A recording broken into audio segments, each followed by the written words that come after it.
It was taking me an hour from basically Slips Hill to here. Oh, that's Cranky Lane one, the one that goes under.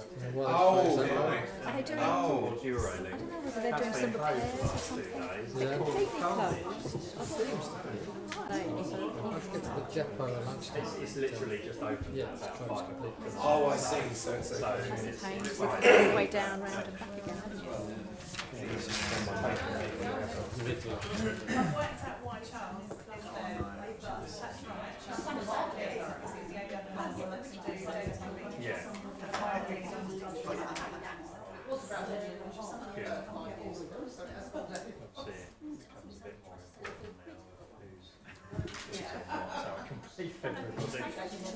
For these valuations, get a lot on their I'm not sure Alex's been to one of these meetings yet, even though she's on. Should that be red? Oh, was she at the last?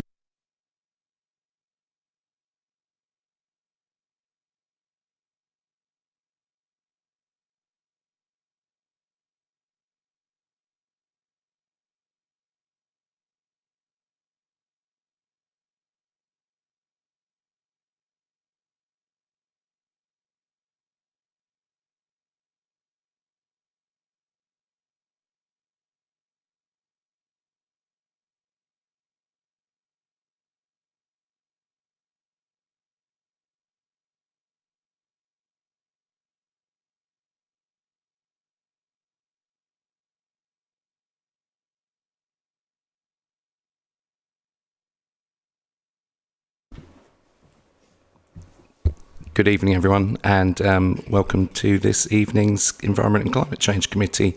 Apologies, my voice is still a little bit croaky, but hopefully I will be able to make it last throughout the meeting.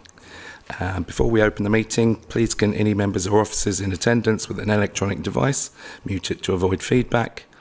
To guests attending remotely, do I have to say it if there aren't any guests attending remotely? To guests attending remotely via Teams, please could you keep your camera and microphone off unless you wish to speak, and ideally not use the camera at all, as this can affect the quality of the IT connection. Please be advised that this meeting may be recorded, and data collected during the recording of the meeting will be retained in accordance with the Council's data retention policy. In addition, the recording may be added to the Council website. If any councillors are accessing the meeting remotely, it is advised that you use your Swale or KCC laptop to participate. If you join using the link on the website or on a mobile and tablet device, it is not always possible to identify you, and you may not be recorded as in remote attendance.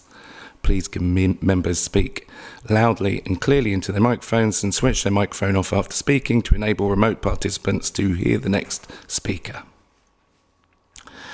Welcome everyone to the Environment Committee meeting, and welcome to any councillors and members of the public joining us remotely this evening. In addition to the members of the committee, we have the following officers in attendance with us this evening. Head of Environment and Leisure, Martin Cassell, to my left. Environmental Services Manager, Alistair Andrews, to his left. Climate Change Officer, Janet Hill, to my furthest right. I don't want to say far right, that sounds a bit weird. Climate and Ecological Emergency Projects Officer Sam Brookfield, to her left, my right. Communications and Policy Manager Phil Sutcliffe, to Alistair's left. Policy and Engagement Officer Janet Dart, to Phil's right, Alistair's left. And Leisure and Technical Services Manager Jay Jenkins here. And Democratic Services, we have Kelly in the back row. Hi, Kelly. Please be advised that no fire drill is planned this evening. If the alarm sounds, those in attendance should leave via the exits indicated and assemble outside where directed. Do not use the lift. If anyone in attendance requires extra assistance, please make yourselves known to us so that we can assist. No. Kelly, do we have any apologies for absence or substitutes this evening? Thank you, Chair. Apologies from Councillor Alex Eyre, and her substitute is Councillor Hannah Perkin. Councillor Mark Last is the substitute for the vacant seat. Councillor Claire Martin and Councillor Chris Palmer. Thank you. Chairman, could I also add Councillor Neil? He's unwell and unfortunately he's unable to log on remotely for some reason. Thank you. Is that noted? And Yeah, can I also give apologies for Councillor Ashley Shield? He's had something come up last moment. okay. Just to clarify, do you have 6 members on the committee currently, or is Ashley also being substituted? Thank you. Kelly knew that, but I just wanted to check for myself. Thank you. And moving on to the minutes from the last meeting, do members approve the minutes of the meeting held on 3rd of October 2024? Thank you. And are there any declarations of interest relating to any items on the agenda? No? Great. So moving on then, we'll have the... I've prepared a little something that I wanted to say about this, but it's kind of... I'll say it anyway. It's a collection of random thoughts. It's relating to what's been happening over the last couple of months, last few weeks, the last week, with the rapidly progressing situation with devolution and local government reorganisation.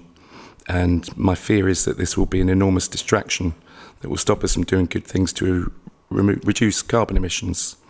In addition to this, there's a well-known phrase in the climate movement, which is think globally, act locally.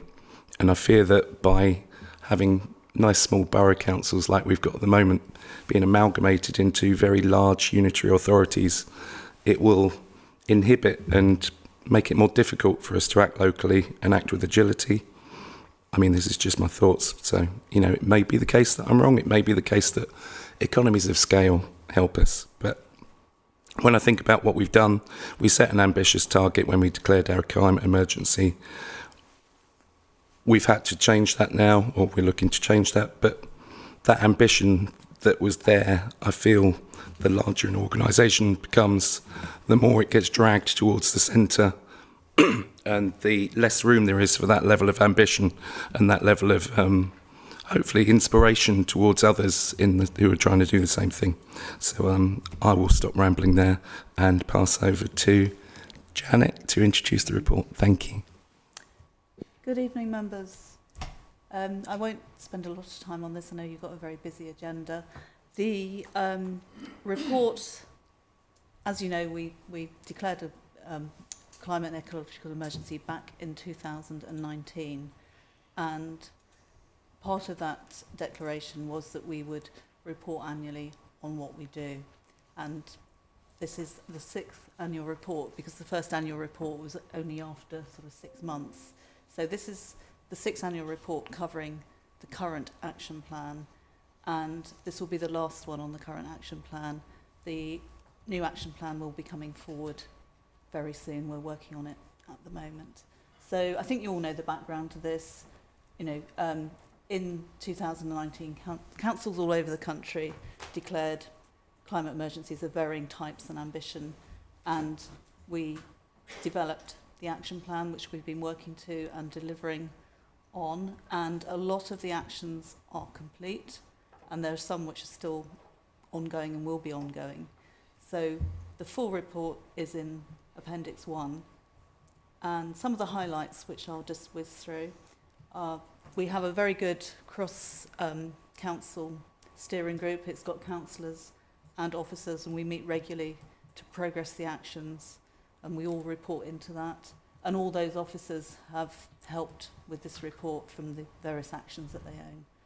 And I must say Sam has done a sterling job on chasing everybody to get all the information we need. So the refurbishment of Swale House is complete, or the second floor is complete. The Master's House is refurbished. Our vehicles are nearly all electric vehicles now, so we've reduced our carbon footprint on that. Grounds maintenance has got new electric vehicles and power tools, and the bin lorries are using less fuel and cleaner, more efficient, and the bin lifts are electric, and some of the supervisors use EVs. The LED rollout, tree planting and car clubs we're all using the Improvement and Resilience Fund, and they're all ongoing.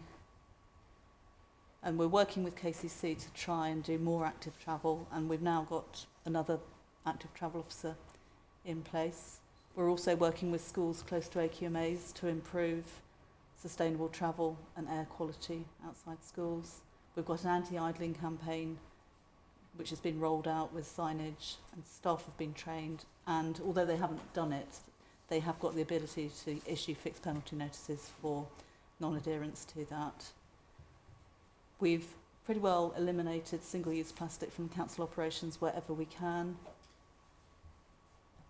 The fuel and water service, which originally was for 2 years, was extended for another year, and then in this year we've just finished, we were able to use some of our household support fund to continue this service, and some external funding has also been found. So over 1,000 fuel vouchers were issued, winter warm packs were given out, energy efficiency packs, water debt was written off, and so we're still doing good work on that front. It's just a shame that it's still needed.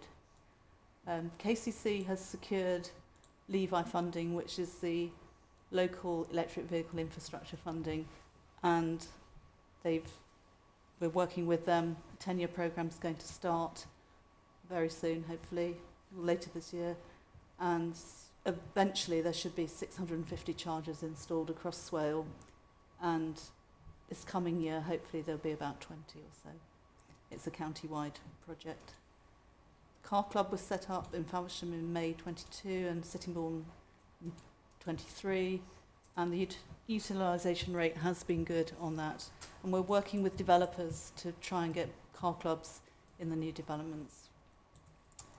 Planning Committee has successfully requested more renewable energy where they can, and the local plan is going to do some fantastic work on bringing down emissions. We've planted 150 standard trees, 6,000 whips, hybrid meetings, and obviously this particular committee has championed going paperless in meetings.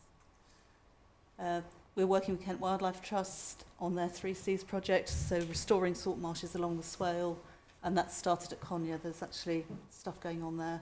And we're also working with Peel Ports, looking at the use of dredging material. And there's a very active farmers cluster looking at biodiversity net gain.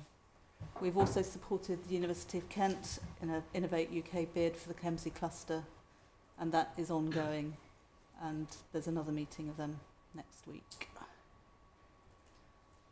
Swale is the only, and still is, the only second-tier authority in Kent with an active travel coordinator, and lots of work has been undertaken to promote active travel. The local cycling and walking infrastructure projects, bids to KCC, and obviously our very unique project is the Swale Cycle Recycle, where we're collecting unwanted bicycles and working with HMP Swaleside to refurbish bikes. The prisoners learn a skill which they can use once they're released, and the community gets very cheap. There's a token charge of £10 when we distribute the bikes. So in 2024, 150 bikes were donated and 100 were distributed. So looking forward, and Councillor Lehman has already touched on this, looking forward, we set incredibly ambitious targets, but that did mean that we started on projects which might not have happened. So the tree planting, LED rollout, car clubs, EV charging, and so on. So although we're moving in the right direction, it's become apparent that we're not going to reach those targets, particularly of being a net zero council by this year. Numerous reasons for it, including lack of financial support nationally, industry not being able to deliver, but we remain committed to moving in the right direction. So we've consulted with the Carbon Trust all this last year, to recalculate our footprint, and we've looked at various models and scenarios going forward, and we're now revising those targets, and we'll have a draft new action plan out very, very soon, and that will come back to this committee in March. So the financial situation facing us is difficult, and we need to understand what's feasible. So, do we have any questions? Councillor Perkin. Sorry. Councillor who? Sorry. Councillor Jackson. Thank you. I know I'm small, but I am here. Looking forward to the work for the new plan, coming forward with data. Can I be assured that the committee will make decisions made up of this data? Would you like to answer that one, Janet? Sorry, I'm not quite... Or where there's data like the air quality, etc. Oh, yes, yeah. Will we be making use of this data and action sure. on it? Yeah, we will make use of that data We will and be. act on it. Yeah, and use it to inform what we do. Yeah. Right, thank you. Councillor Perkin. Yeah, thanks, Janet, for the report. It's great. I've got a few questions. The local plan caveats, right, it does quite a lot of heavy lifting in the document. How much weight do you think is given to policy that is emerging in terms of kind of being able to instruct developers and things whilst it's not an adopted local plan? Because there's a realistic chance the local plan won't be adopted by the time Swale is not a thing. We always have this issue, and obviously I'm not a planner. Yeah. But we have, once there's a sort of draft local plan, we do talk about the emerging local plan when we talking with developers. Mm-hmm. So, yeah, until it's done and dusted, it doesn't have so much weight. But that's another thing with our action plan, because of the sort of everything doesn't line up time-wise. It will be a living action plan, and we will build whatever the local plan is saying into it. Yeah, thank you. Yeah, I just wanted to comment on that. It's good to see that we're able to use the Household Support Fund to carry on the work of the Fuel and Water Poverty Advisors, because we had a presentation from the NHS yesterday at Housing and Health, and not only is it really positive in terms of reducing carbon footprint of residents and being able to kind of insulate their houses more efficiently, but also it really improves health, like negative health determinants. So I think it's good to see that that's carried on. In the report, it quite rightly identifies that businesses are still a very large portion of our carbon within the district, borough. But within the appendix, it kind of puts business as not, like, that engagement with businesses not being something that we've started, and I wondered whether you could speak a little bit to that. And then my final question is, in terms of tree planting, it's excellent to see that amount of trees being planted. Have there been any problems with ongoing aftercare with those trees? Because obviously the more mature trees take quite a lot of carbon to produce to get to the size that they are before they're planted. And if we are seeing those trees being vandalised or not watered properly, are we kind of factoring that into our carbon capture numbers? Thank you. Okay. With regard to businesses, obviously we can influence businesses, and we signpost businesses to any grants, any information we have. We're signposting them through Kieran's team and their business newsletters. But the biggest thing is working with those 5 really big companies down at Kemsley through being a partner with UKC, and we sit on the advisory board for that.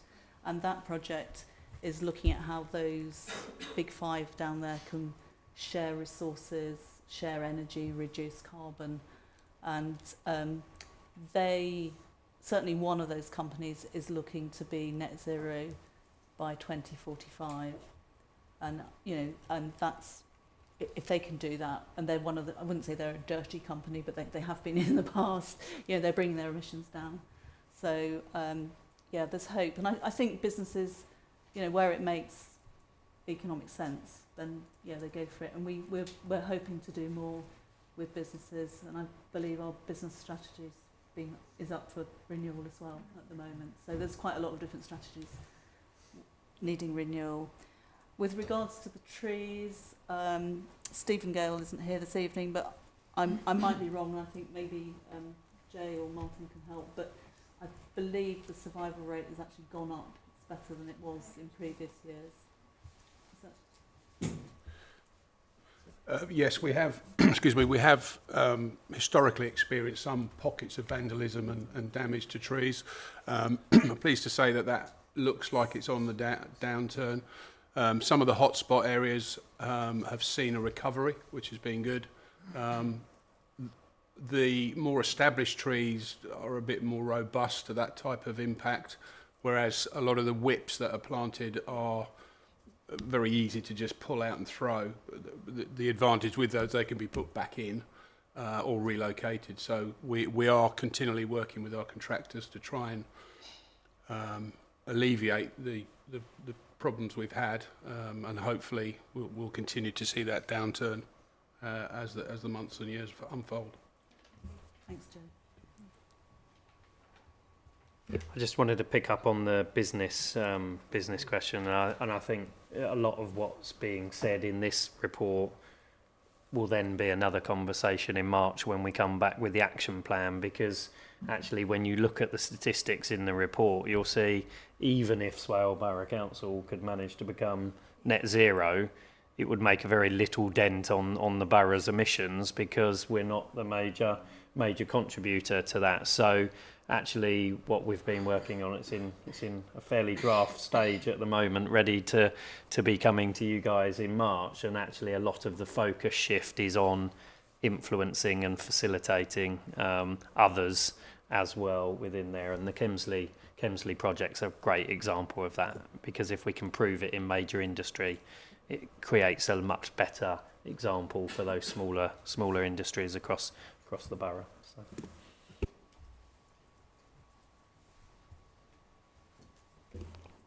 Councillor Last. Thank you, Chair. Just a bit of clarification. From what was said just now, is this the last action plan that the council plans to do, and what's going to happen moving forward?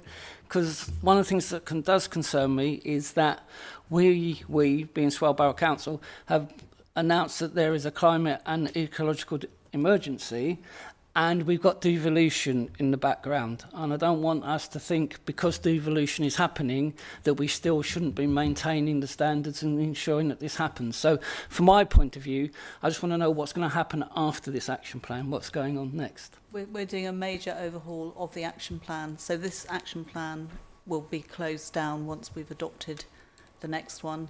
The next one is, as Martin has just said, is in early draft stage, and we're working on it. Sam's been doing a sterling job on it. We're slimming it down, and I think county-wide, most of the other districts are doing the same.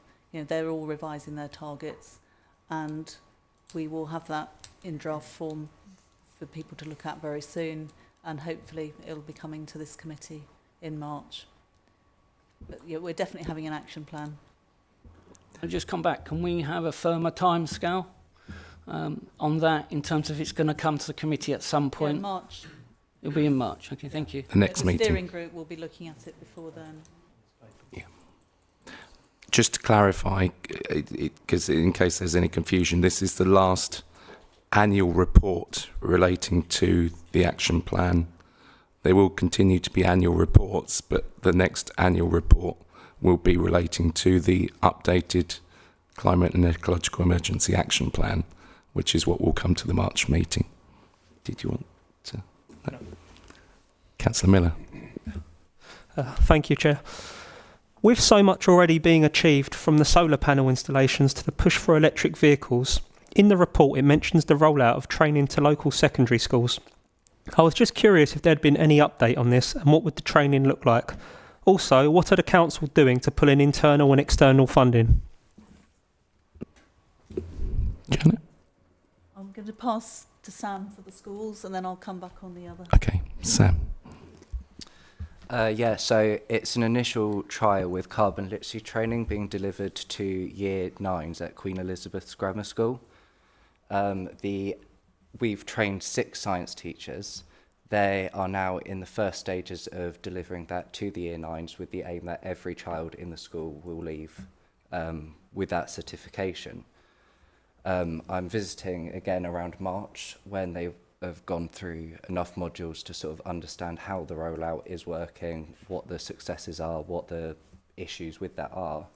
And that will allow us to produce a case study and take that to other schools in the borough. Thank you. And sorry, can you remind me of your second half of the... What the council are doing to attract internal and external funding? Obviously, internally, heads of service have met with members to discuss budgets going forward, so that's been done. And then any sort of funding opportunities, whether it's jointly with other local authorities or on our own, we're bidding for. We've already drawn down capability funding from KCC for more active travel. Sam has pulled down money for the last couple of years for Great Big Green Week. I know that's a very small event on the scheme of things, but you know it all adds up and enables us to do things and get out there and do the stuff with the public. So yeah, any opportunities, we go for it. And also sometimes like the Peel, not so much the Peel Ports, but the KWT project and also the Zoological Society of London, while we're not funding them or drawing down funding, we're writing letters of support for really good work that's going on in the borough. So we're supporting that and giving officer time to those projects as well. Yeah, and also all the tree planting, the vast majority of the trees have been through local a scheme called the Local Authority Tree Fund, so where we've had to apply every year. That's external funding coming into the council, so we've managed to do the majority. I can't remember the number Stephen told us in the climate working group the other day. What was the number? It was a big number, 50,000 trees that we've planted since the start of the start of this programme, and the vast majority has been through external funding. Do we have any other? Councillor Worcester. Thank you, Chair. In the report, I think it was brilliant, absolutely. Obviously, some of it was done before I got elected, so I can't really comment on that.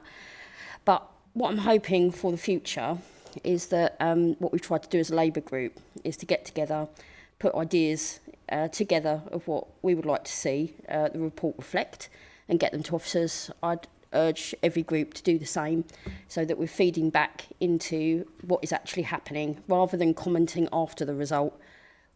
Have some input at the start.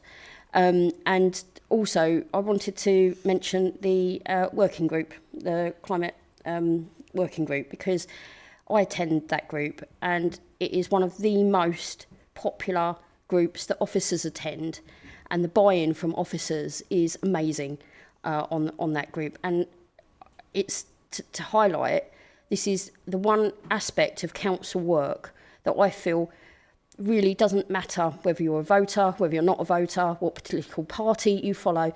Every single resident will be affected by the work of this committee. So I would like that to be represented by work coming in from members to say, actually, this is what we feel our residents would like to see. And I think I'm hoping going forward that one of the aspirations for the new plan will be highlighting that work and making sure that comms and the way that SWAL communicates its models of working to the wider community are done through Environment. Community Committee manages it with their cost of living partnership meeting. I think we could be a lot better at face-to-face meeting with, yes, businesses, but schools, with other recognised groups that do make a difference with their climate work, for example, food banks, for example, other large school efforts like homeschooling and things like that. And I think we could really be leaders in that facilitation of ideas transfer that doesn't actually come with a huge cost attached to it. If we just rethink our direction of travel a little bit, I think we could be encompassing more people and taking more people with us, so that instead of residents feeling that we are doing things to them, we are doing things with them. And that is why I think that's the power of this council going forward, however long it takes us to devolve. And I'd hope that we would be leaders in showing whatever new council comes forward that communication with residents is well worth it, and engagement, it should be their top priority, whoever takes that challenge on. Thank you. Thank you, Councillor Worcester. Councillor Wise. Yeah, thank you, Chair.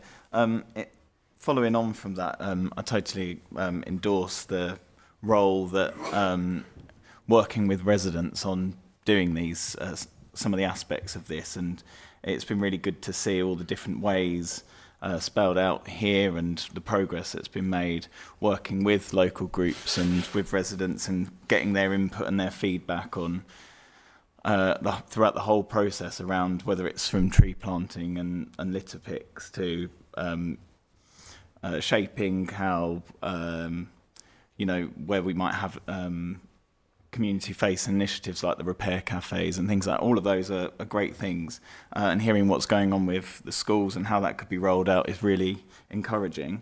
One of the things that's in the report is about behaviour change, particularly with recycling, and that is a concern for me, the level of contamination that we sort of see. I just wondered what more we could be doing and whether this will be reflected in something that comes forward after this in the new action plan, around how we can really get into that. I think it's something that faces lots of local authorities with demographics similar to ours. So I'm just wondering what more we can really do on that, because that would be really important aspect of working with our residents on that. And also, I had raised before around what more we can do to promote recycling opportunities aside from curbside collections, because I think that will be key. Where there's sort of convenient opportunities for people to do recycling away from curbside collections, where they might mistakenly think they can put that in their recycling, which is leading to this contamination. Loads of supermarkets and other places, we've discussed it at the committee before, and there are members here I remember contributing to the stuff that we all do in that space, and around soft plastics and medicine packaging and cosmetics and all sorts of things. There was an undertaking that we would do more through our comms to promote those opportunities, and I don't really see that that's been forthcoming. I know there's stuff around batteries, because obviously they can cause truck fires and stuff, so there's a reason for putting messaging out around those, but there are lots of other opportunities, and that's contributing to the contamination. So I just wondered if we can really look into getting something pulled together that will help with that. Thank you. I think Martin's going to come back on most of that. I could give it to Janet, but that would be a bit unkind. Well, what I would say is a lot of our focus, as you know from one of the later papers, has not been on proactive comms messages for the last year. So I think I would agree with you that we've not necessarily progressed a lot of that behaviour change work as much as we would like to do. Alistair and I have just recently been discussing a contamination project with our education officer, with the contractor. And actually, we're going to need to come back to this committee and ask for a lot of support from members on that, because there are some really tough decisions that residents probably aren't going to like that much in terms of how we can try and tackle that. So we absolutely intend throughout this year to come back and talk to this committee about some of the things we think we can do. We are losing an incredibly large amount of recycling every day through contamination, and that is a real concern for us as officers, as I'm sure it is for you as members. So I think, without going on message, corporate message, government message, that's the whole point of simpler recycling. It's trying to get across. So the new legislation that's come out is bringing a lot of those things in. So you mentioned soft plastics, you mentioned blister plaques from medicines and things like that. The intention is that every borough, unitary, whatever exists in the future, offers the same products and the same services to their residents. And so there's lots of legislations coming on board. We've got lots of changes. By this time next year, we'll be needing to offer food collections to every property in the borough. We don't currently do that, so there's lots of work for this committee to do over the course of the next year in terms of getting that. That's probably, that and textiles are our biggest contaminants in our recycling. And so therefore, if we tackle at least one of those, the biggest in food, then we will start to see better recycling. So you're right, behaviour change is key. It's not just us talking about that, you know, the upper tier authority as well. It costs them a lot more to get rid of residual waste than it does on recycling waste. So to the overall taxpayer, it's right that we absolutely try and take some of that material out of residual and out of recycling and put it into the right places. So we're keen to work with upper tier as well as ourselves, so we're not on our own. In terms of the non-curbside collection, we had an example of that in this contract decision. We took the decision not to continue with curbside collection of what we call waste electricals and textiles because it was causing that issue. The feedback was that it wasn't a sustainable service and it was confusing people and they were putting it into the recycling bins. So I have my comms colleague sitting next to me. He's desperate to unleash the waste plan, a waste communications plan that we concocted 18 months ago. We've not quite had the opportunity yet to engage that fully, and so I fully expect 2025 to be the year where, one, we're coming to this committee more, and two, we start to try and do that behaviour change with our residents.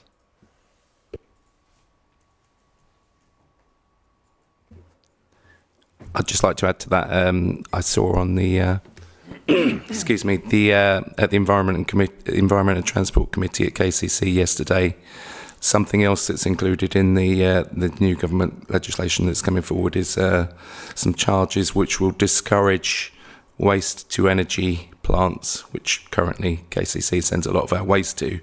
And if that comes forward, then it's highly likely that a lot of the waste which gets rejected, some of it certainly does need to be rejected at the transfer sites, but some of it, which is perhaps a little bit on borderline, might be sent to a recycling sorting place rather than sent for incineration if it's going to cost us a great deal more, or cost KCC a great deal more to send that to be burned. And then just coming back on another point that you made there, because I fully agree, it would be great for us to have a map of places in Swale which can recycle textiles, soft plastics, batteries, and all of these kind of things. I think perhaps when that was brought up before, there was a bit too much focus on getting ready for the waste contract, but that's something else that I'm going to make a commitment to try and take forward again in the next few months. Thank you. Does anyone else have any comments?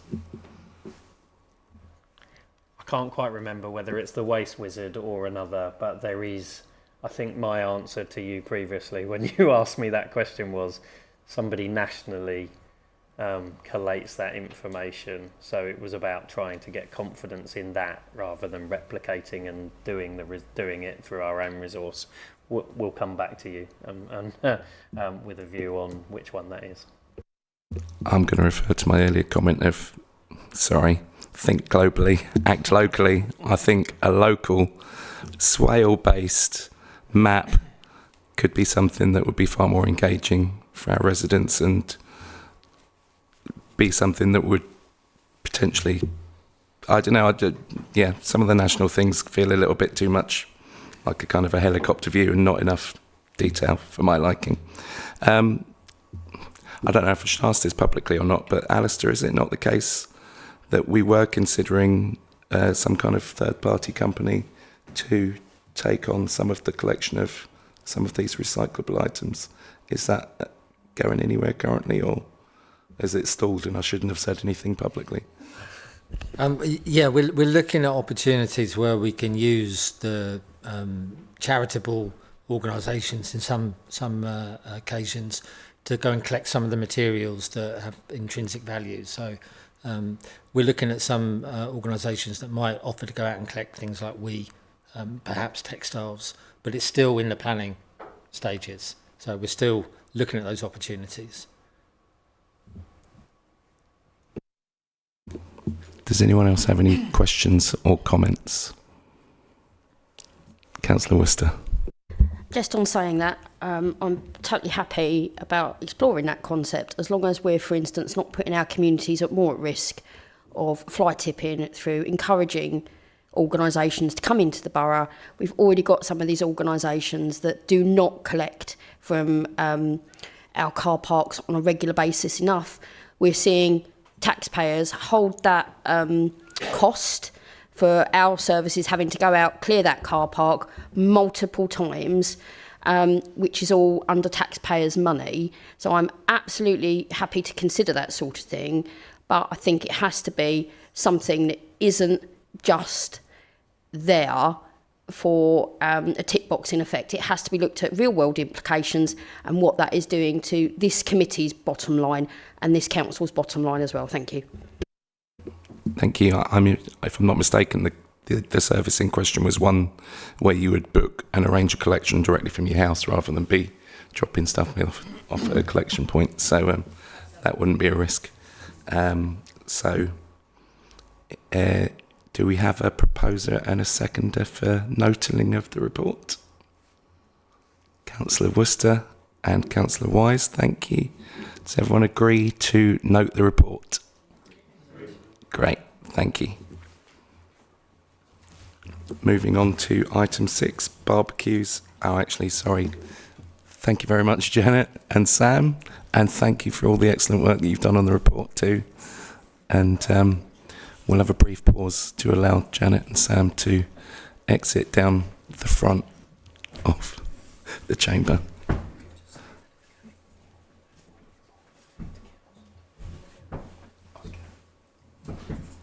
And Martin's just reminded me to let everyone know that the full report will be going to full council for approval. Is that at the 29th? Yeah. On the 29th of January. Thank you. Item 6, barbecues in public spaces. I haven't written anything interesting to say in front of this. I'm just going to pass directly to Jay. Thank you, Chair. Good evening, members. Report in front of you this evening is a barbecue in public spaces review. You'll be aware that following a council recommendation to propose a motion back in December 22, which is attached to Appendix 1, on the use of barbecues, and a subsequent Environmental Committee report and debate in March of 23. The report in front of you summarises the information that we have gathered during that 12-month period, and that's working with Kent Fire and Rescue, and also working with 2 neighbouring boroughs. The report brings 2 recommendations. The first one is to note the report and also to agree not to proceed with a specific ban on the use of disposable barbecues in the council open spaces, and secondly that we as officers undertake a media campaign at the appropriate time this year and potentially years to follow, highlighting the risks of disposable barbecues and fires within our open spaces. The report identifies the findings in 2 neighbouring boroughs of Maidstone and Canterbury, and also identifies details directly from Kent Fire and Rescue. You'll note that in 2023 there were 4 fires within Swale from disposable barbecues or barbecue-related items, and this 2004 there has been 1. So I'll pause there and take any questions. Does anyone have any questions or comments? Councillor Wise. In support of the recommendations, and just on the second recommendation, which is around the social media campaign, I do think that is important. There's lots of resources that other local authorities have already pulled together on that, so it should be really easy for us to just get that going. And I think it's particularly apt, you know, if there is a dry summer or whatever, we can see that a couple of years ago that really did cause problems. You know, some of the fires that were in the green spaces in London a couple of years ago, this stuff like this, or inappropriate disposals of cigarettes and stuff, must have been a factor in this. So I think it is really important, so I welcome that. Councillor Perkin. Thanks, Chair. Yeah, agreed. I just have one question. Just on the recommendations, it says that we would clearly state that they are not permitted under our current bylaws. Is that actually the case, having read the report?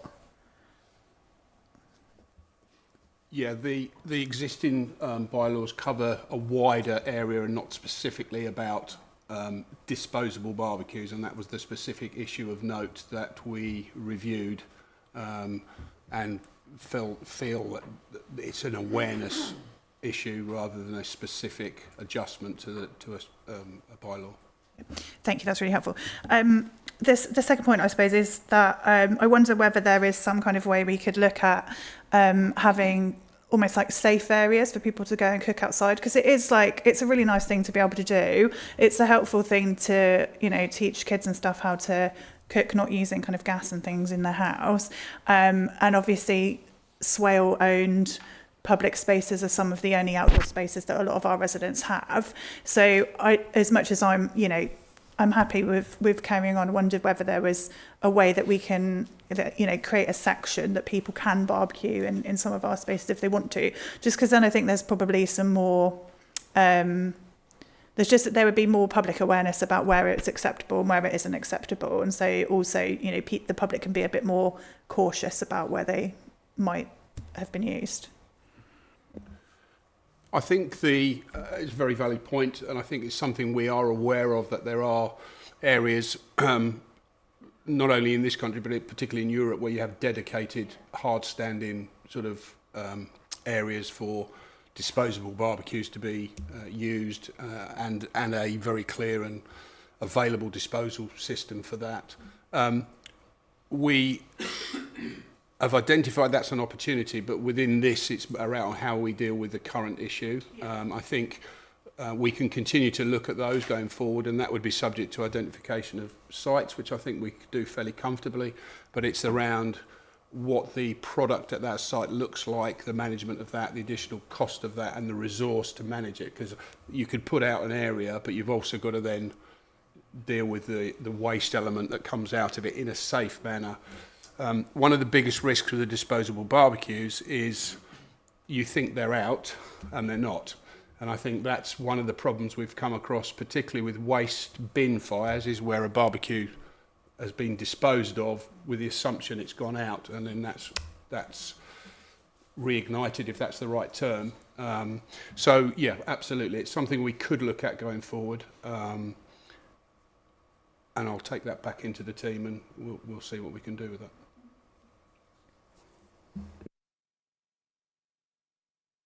Councillor Speed. Thank you, Chairman. The original motion referred to back in December 22 was a Conservative motion, and when the committee debated this last time, it was agreed not to proceed with a PSPO, but I did ask at that time that it be brought back to the committee for a further review, so thank you for doing that. I still feel a bit nervous about the issue. I mean, just look at what's happening in Los Angeles right now. But I'm prepared to accept that the evidence isn't there for a specific ban, and that we can rely on existing bylaws, and maybe a social media campaign is an alternative way to deal with it as an issue. But I think it is something we need to keep monitoring. So if maybe we could review this again in a year's time to see what's happened over this summer. Thank you. I'm happy with that. I don't know if that would need to be something that would be a specific report coming to the committee again, or if it could be dealt with in a more informal manner and an update circulated to members. Either, to be honest, I think obviously this format presented today is just that. It's a review of the previous 12 months working with Kent Fire and Rescue and the neighbouring authority. So I don't see any reason why that piece of work couldn't be done again at the appropriate time, at the end of this coming summer. So the end of. Yeah. I mean, I'm just thinking out loud in terms of just ease of process. It feels to me that maybe if at the end of the summer, like you said, if an email can be circulated to members with an update, does that seem reasonable to just ensure that we're all abreast of the situation? Yep, happy with that informed Great. approach, no problem. Thank you. Councillor Sarah Stephen. Yeah, I'm hoping that it's going to be less and less of a problem because there are more and more supermarkets and places who sell them, are banning them themselves. So I'm hoping that gradually it'll be phased out of shops and it won't be such a big problem as well, added to what we're doing. Thank you. Does anyone else have any comments or questions? In that case, could I have a proposer and a seconder? Sarah Stephen proposes. Does anyone second? Councillor Ashley Wise seconds. And does everyone agree to the recommendations? Fantastic. Thank you. And thank you, Jay. People picking up their bags is obviously my cue to remember to thank the officer. Sorry. Been a long day.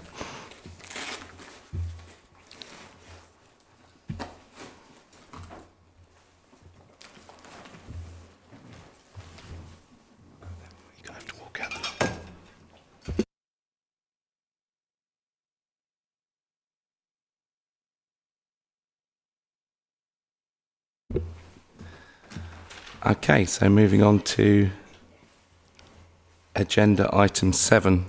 I've prepared something a little bit more to say about this, and I hope it's not too controversial. It was brought to my attention this morning that there was an article in Kent Online about the scrutiny report, and thankfully it wasn't as damning as it could have been, and there were some comments underneath it that were positive, and there were some comments underneath which kind of feel that the thing that I wanted to address really is the comment, and there was probably more than one, saying that there was a cover-up. And I feel I can understand where this is coming from, so I'm just going to kind of share my own personal experience of last year and then come back to that cover-up comment. The waste service broke me last year. I did really well for like March, April, May, June, July. It was all good. And then August was when it really started getting to me. And then we had the reroute, which then was going to be in August and then ended up being in September. And it looked like everything was going okay. And then it wasn't again. And there was just the same properties. And I think this is the thing that really got me down, got Councillor Speed down, Councillor Wise, Councillor Bonney, the same properties again and again in our wards.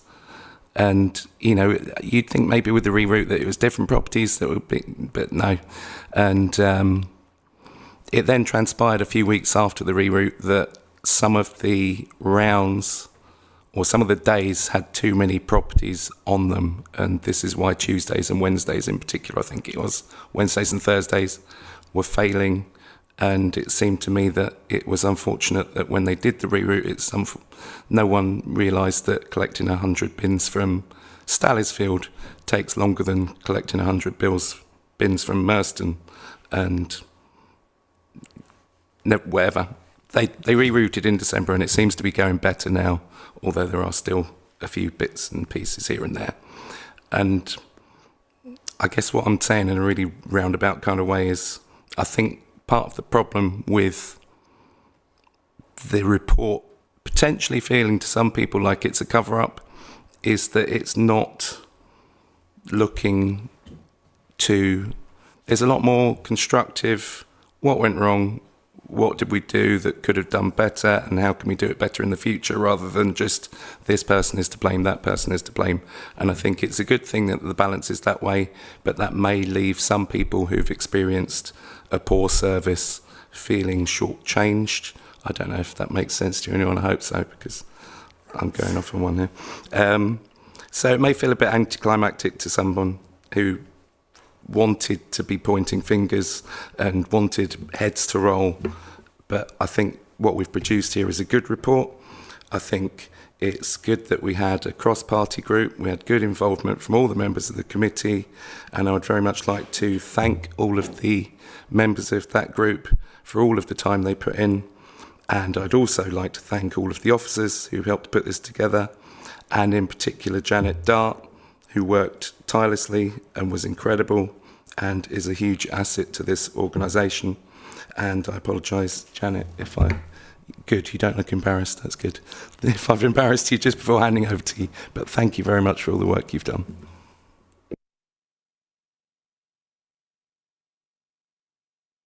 Did you want to say anything?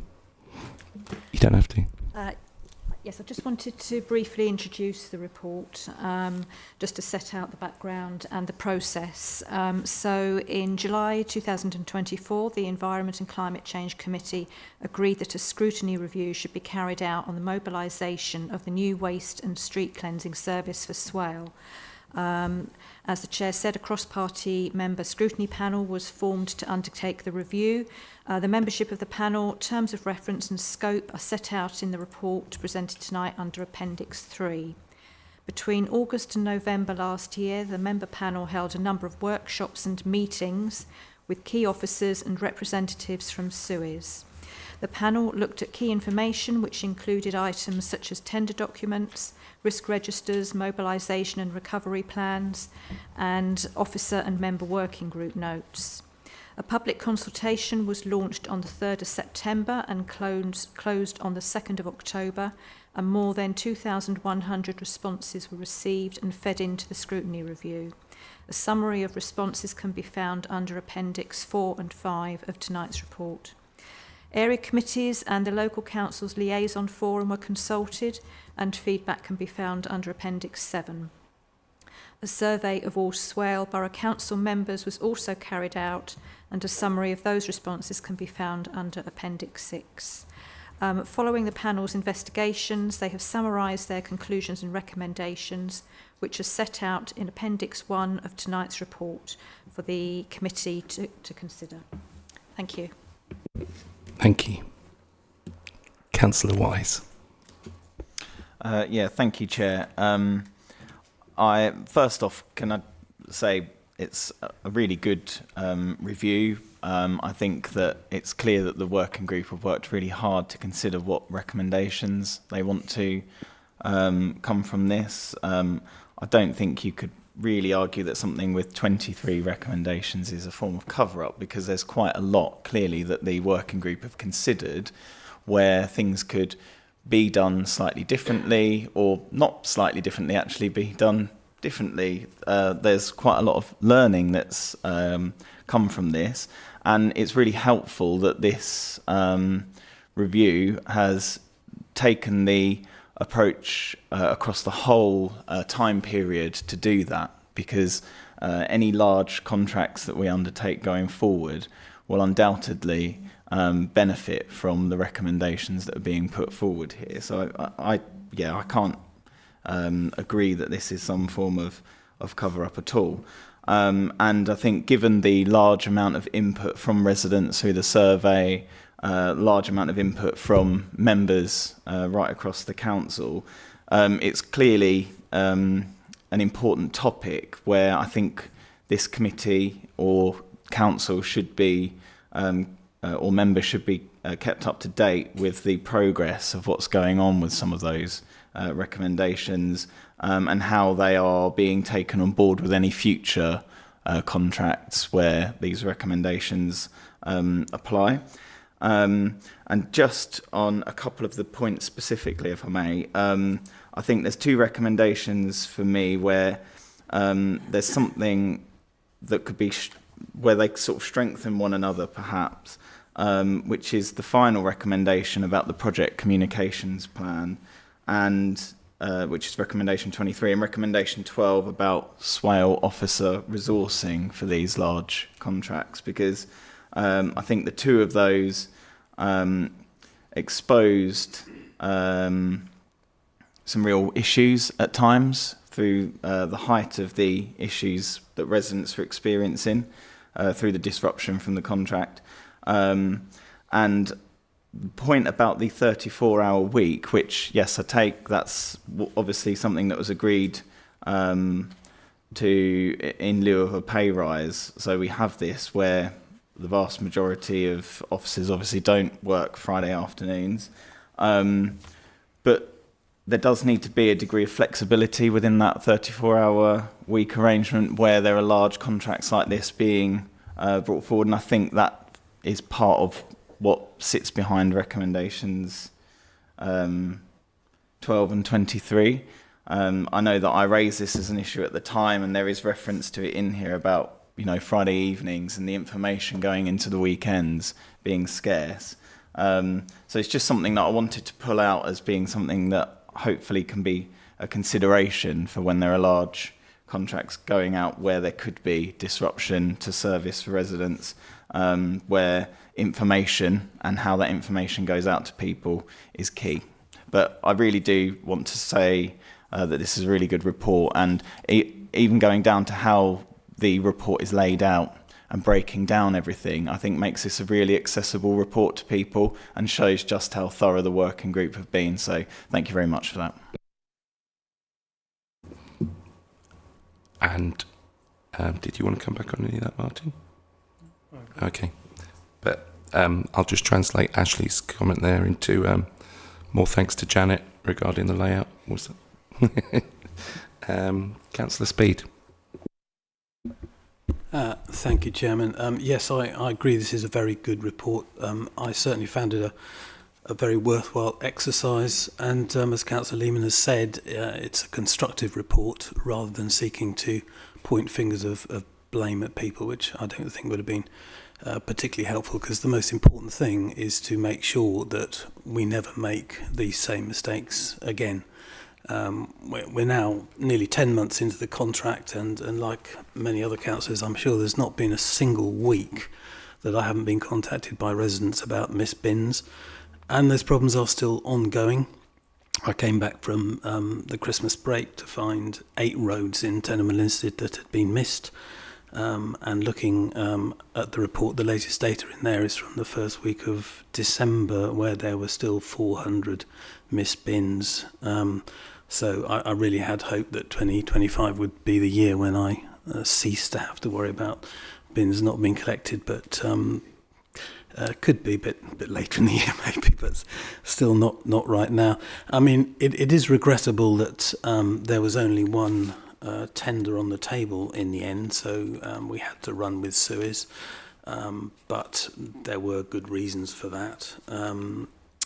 Suez does have a bit of a patchy track record. I mean, as far back as 2016 in Calderdale in Yorkshire, they were being issued with default penalties for poor performance. They had disruptions in South Gloucestershire in 2023, in Milton Keynes in 2023, and more recently in Somerset. And one learning that actually is not in the report, I think maybe we could have talked to those other councils who'd had problems with the introduction of a Suez contract to see what problems they encountered, which might have prepared us better for what was to follow. One thing that really jumped out at me was that too many things changed at the same time. You had a new company with new working practices. You had different staff, or where they were the same staff, they weren't working in their old teams. You had new vehicles, you had new technology to get used to, new PDAs, new CCTV, and on top of all that, a total overhaul of the routes, with crews not even allocated to the areas that they were familiar with. So really it's no surprise that we had the problems that we did.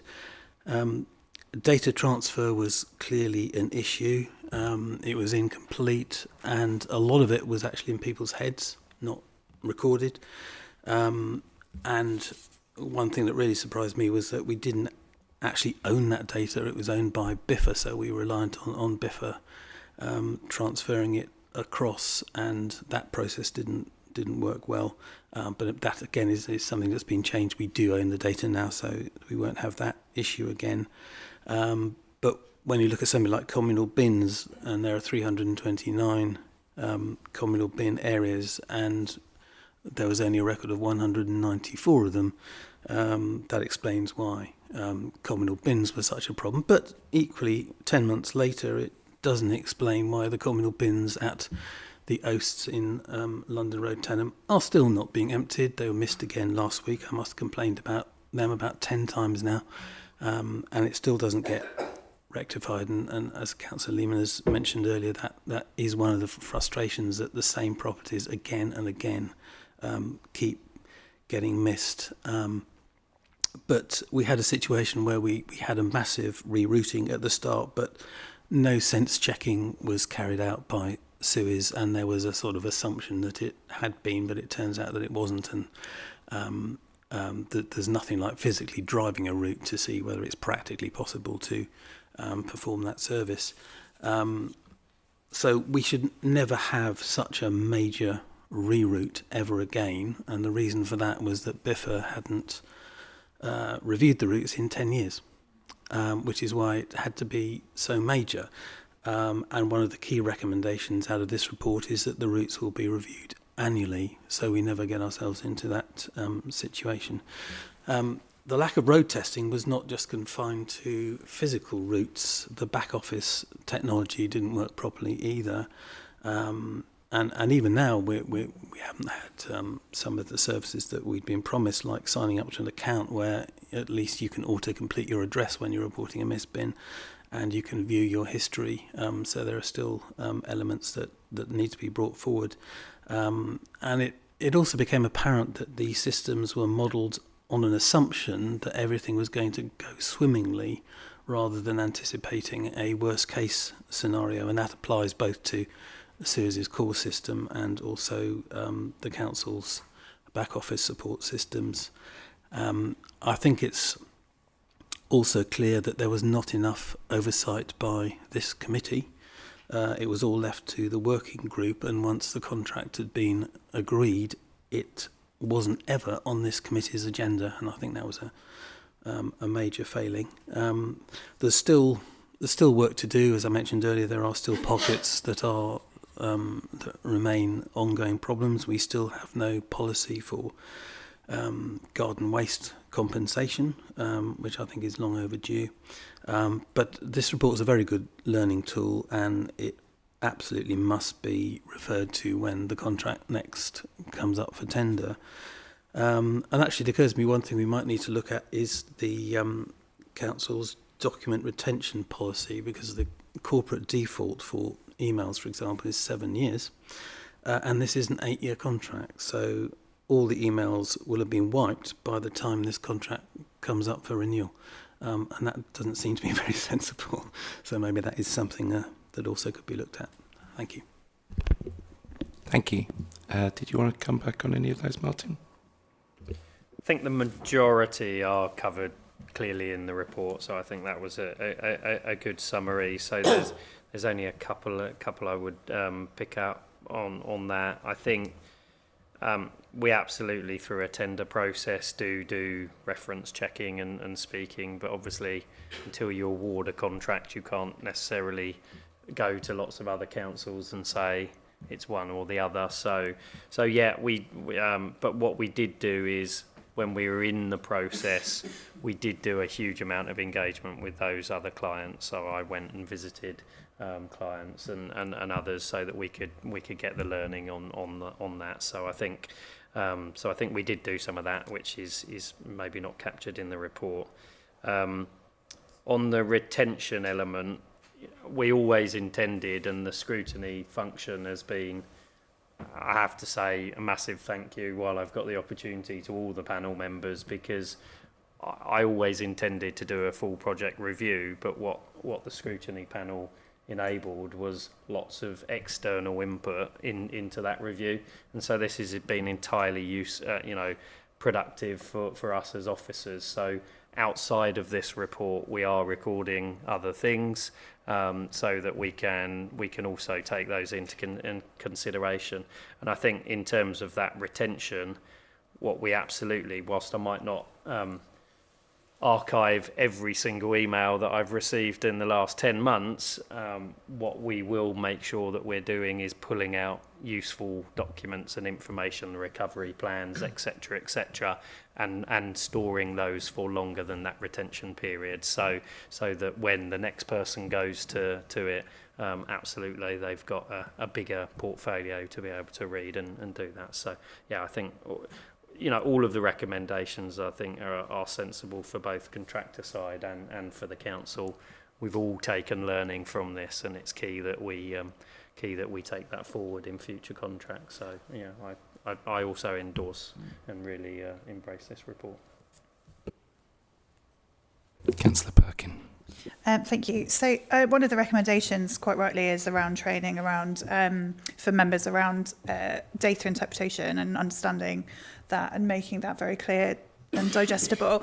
I wondered whether there is a recommendation that we can make maybe to the members working group just around providing training around scrutiny itself and what scrutiny is and how scrutiny functions within the governance of the council, because I think we are one of the few councils that doesn't have an audit and scrutiny committee or an overview and scrutiny committee.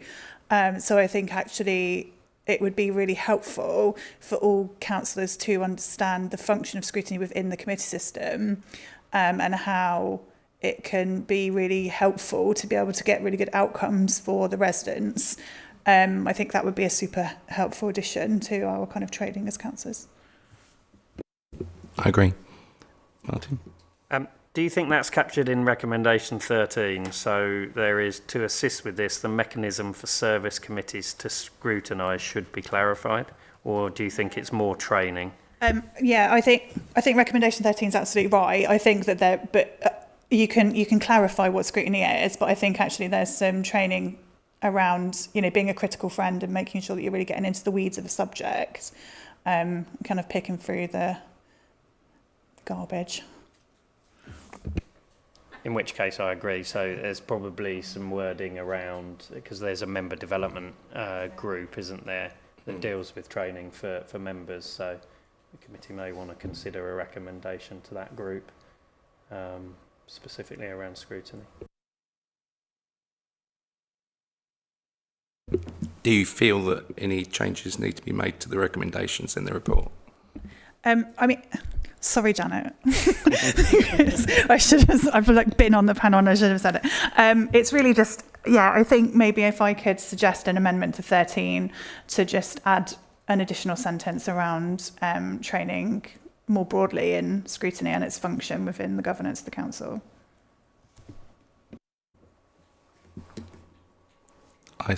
Janet? Yes, that's obviously for the committee to propose and second that amendment to the recommendations, but I can add that in. Do we need to agree the wording here? We do. Councillor Perkin, would you like to propose a wording?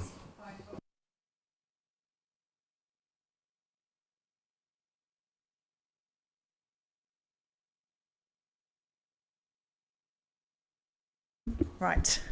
If it becomes apparent that the service is going to change significantly, the responsible service committee, blah, blah. To assist with this, the mechanism for service committee to scrutinise should be clarified, and a recommendation should be made to the member working development group to provide ongoing training for members on scrutiny as a governance mechanism in the committee system.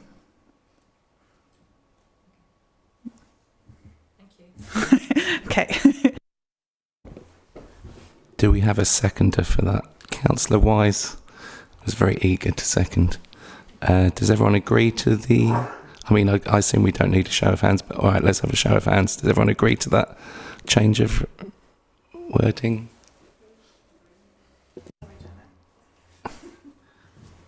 Any abstentions or against?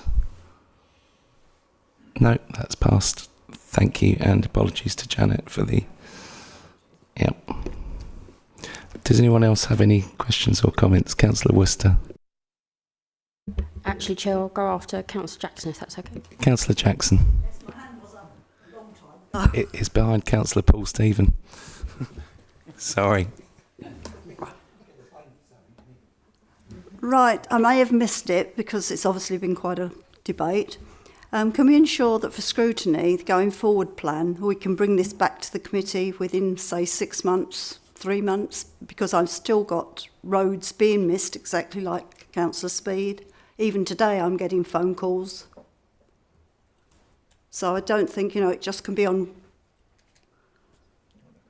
Yeah. Martin. Yeah, I mean, what I want to get across to the committee is there is never going to be a waste service that completes 100% every day of every day of the year. There will be elements that happen. So yesterday there were 117 recycling bins outstanding for a reason, and whether that be access to that particular road or a breakdown or etc. So can I ever promise that your inboxes are not going to fill up with comments like that? But that's why we have these tools for residents to be able to report them. I guess at the moment it's a little bit more pertinent to everyone because we've been through this period of disruption. So it's a lot more relevant to, it's a lot more apparent to people, and they're raising things that maybe they wouldn't have done in the past. So I fully expect that as we settle the service over 2025, that we will get less of that. But one of the recommendations absolutely is that we come back not only with an update. So the proposal is through the waste member working group to keep a regular focus on these 23 recommendations. So we'll be reporting back to that. And I think one of the other recommendations is around the annual report to come back to this committee so that you can get the wider statistics. So at audit committee, twice or 3 times a year, you get the key performance indicators that say the recycling rate is X, the number of missed bins per 100,000 is Y. But I think we all agreed on the panel that it was right for this committee to see more regular feedback on what is the council's biggest contract.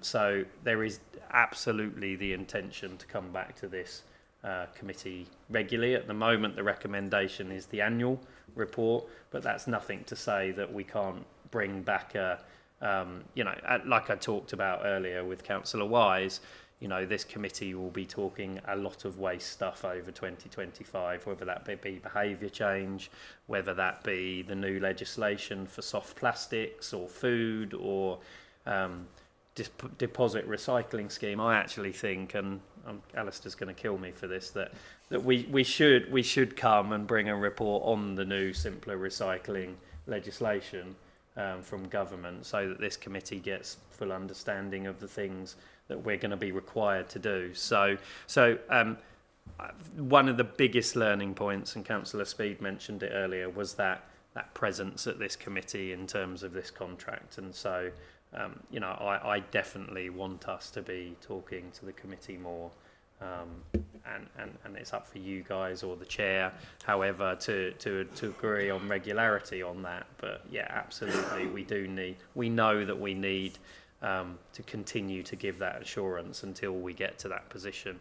But I might not be popular for saying this because clearly there are pockets that are still seeing problems. We are not far off normal service. You will not find, at the moment, you will not find a contract in the country that delivers everything every day, because of the reasons that I've talked. So when we talk about business as usual, all the statistics, whether that be customer complaints, missed bin reports, etc. They're all giving us the indication that we're roughly where we need to be. Actually, what I want to focus on is now we've got it to a more stable position. I want to start talking in 2025 about all the benefits that we haven't yet realised from this new contract that we spoke to you about in the run-up to it. So the climate savings, the behaviour change work, the lots of all of the community social value schemes. That's what I want this committee to be talking about, not the level of service. Ultimately, improve street cleansing, more data regularly available to you guys. So that's what I want our focus to be, and we can start to focus on that. As you know, now we're getting less coming in, but I absolutely agree that we can come back a period of your choice of where we give you feedback on where the service currently is. And obviously at the moment that is set here on an annual basis. We haven't set exactly which meeting of the year that is, because we're going to try and coincide it with the contractor is required to give us an annual report as well. So what we'd quite like to do is get that contractor report and then add our own information to that to bring to this committee. Can I propose 6 months that you bring this back? I'm guessing that the first annual report would be roughly 6 months from now that is available. And on a cheerful note, I'd have to check the contract, but they're required to deliver an annual report by a certain period of time. In my head, that is September, October. So I think that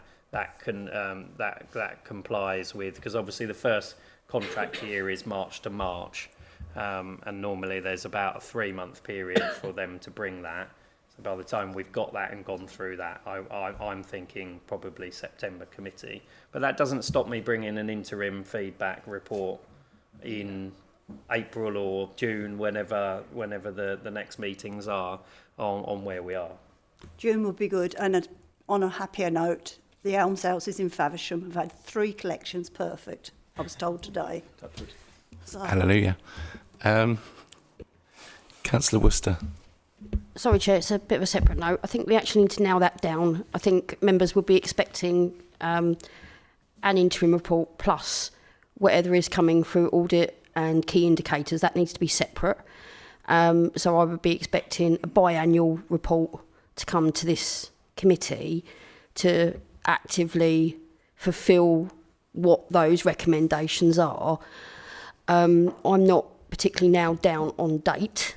What I am more interested in is the regularity of making sure that these recommendations are scrutinised on a regular basis. And I would suggest actually that we go a bit further than that, and the Waste Working Group could have the form of how that comes back to the committee as part of their work going forward, so that we're making sure that we've got cross-party input into what that looks like to be able to scrutinise that at committee, and also that we're having regular feedback from members, because I don't think we can get away from, and neither should we had excellent member input.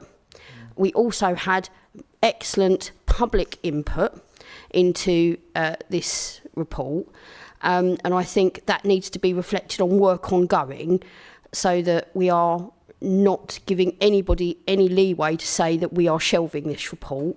And that is the best way to do that, is to say, well, actually, we know it's coming back biannually, and we know we're consistently monitoring how that data is represented to the committee to make sure it's what the need is at the time. Thank you. Thank you. Is that a formal recommendation? Yes, it is. Thank you. I'm tempted to say that was Carol's proposal, which you seconded rather than the other way around. It is a formal proposal. So the formal proposal is that we have a biannual report to the Environment Committee, which will be effectively 6 months away from the annual report, which will come following the Sewers annual report. So my initial suggestion is that the first biannual report comes in June, from the sounds of things, that we'll be getting the annual report in September, which would mean that the report would come to this committee next January. So June and January, or July and January, depending on where the committee's meetings land. Everyone happy with that? Almost, and obviously that the nature of what is coming should be funneled through the working group. Yes. To make sure that we're actually nailing it down, that the work from the waste working group is centred around what we're expecting to see at committee, and on Councillor Perkins' point, able to scrutinise better, making sure that the data coming forward for members is exactly what they want to see, which was a big issue during the contract changeover. With guidance around what members should be seeing, how it should be presented in its most accessible form. Thank you. Councillor Perkin. Yeah, thank you. Can I just ask a question? Within the contract for SUEZ, they are obliged to produce an annual report. So I think we need to be clear that we're not asking SUEZ for 6 monthly reports, because that's outside of this contract. I think we are asking for an officer overview report on the recommendations and like kind of rag rating the recommendations at the 6 month point, and then an annual report from SUEZ with the data, right? I just think we need to be very clear about what that is, because otherwise we're not fulfilling the contract with SUEZ. I agree, and I was realising that I'd came, but thank you for underlining that, because I did want to clarify that as well. So we'll have an internally produced biannual report in around June, July of each year, and the annual report from SUEZ with whatever garnish we add to that in the latter part of each year, and the content of the biannual report will be shaped by the waste working group. Great. That was proposed by Councillor Jackson, seconded by Councillor Worcester. Raise one question. Oh, go on. Just before you go with the formal wording of that, I would just say, can the committee give us scope for what month or what meeting? So you can 2 reports. So an interim and the full report, but can I just go back to the contract because I don't have that to hand tonight, so rather than saying June and January, it could be September and March. So as long as we can say 2 a year, and the member working group to agree the final dates once we've checked the contract. I know it's pedantic, but I don't want a committee resolution that says January and June, and I'm not quite able to give you the right information at either of those points. So, yeah, I just wanted to ask that, if possible, to be considered. Okay, so folding that into the existing recommendation, I would say that an interim report comes in June or July, whichever month the appropriate Environment Committee meeting falls in, by which time we will know when the annual report is, and then the biannual report will fall 6 monthly from that going forward. Yes. Does that work for you, Kelly? Great. And we've got a proposer and a seconder. Is everyone in favour of that? Could I see a show of hands? Councillor Clark? Are you in favour of that? Yeah. That's unanimous. Thank you.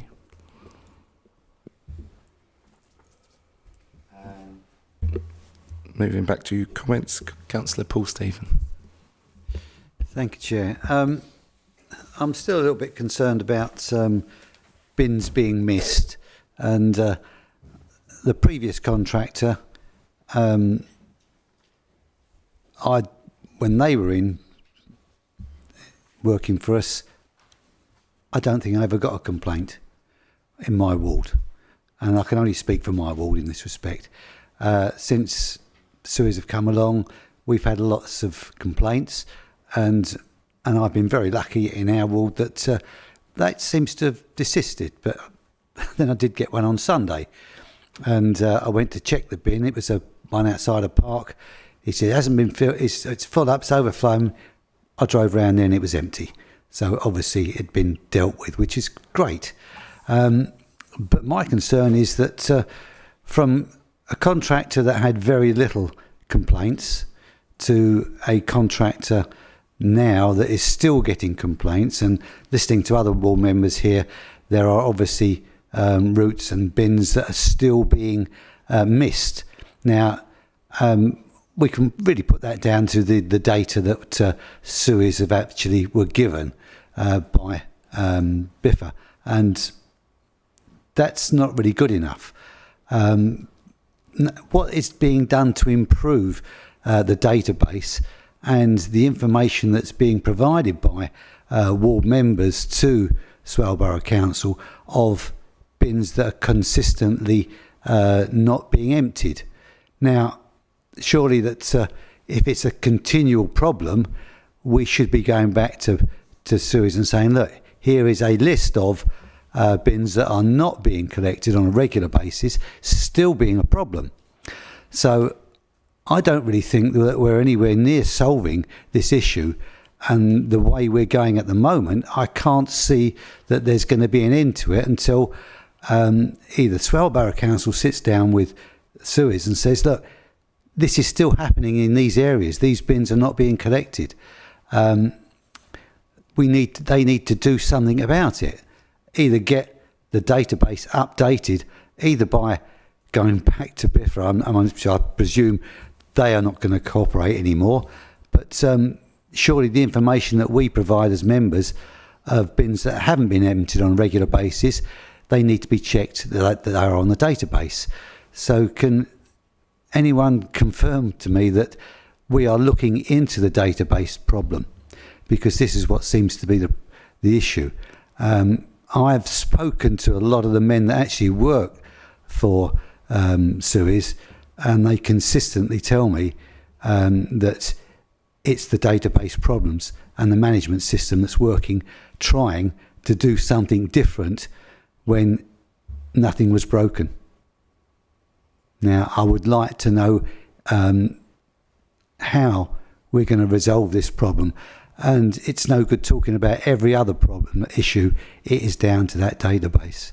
And if you haven't got the correct database, they can't collect the correct bins, the guys can't do their jobs properly, and we won't get a resolution. So I think more concentration on the actual dealing with the root problem, rather than getting meetings together and talking about and discussing about the results, is not good enough. And I'd like to see that when a board member rings up and says, I've got a dozen bins, or whole street hasn't been done again and again and again, something is done about it. Something is recorded that it's now the second, third, fourth or fifth time that this has happened. And that shouldn't be the case. I mean, that's bad management. You know, you tell someone there's something wrong and it keeps happening, who's to blame? It's not the guys out on the road. It's the information they've been given. And if that information is wrong, it's down to the management, and it's down to Swale Borough Council to resolve that situation. So I'd like to see more emphasis on dealing with the root problem, rather than continual meetings and revising this, reviewing that, looking at what the real problem is. And it hasn't been done. And I've said this a couple of times before, and it still hasn't been done. So I'm a little bit disappointed that we can't do it, doing the same thing time and time again without looking at the root problem.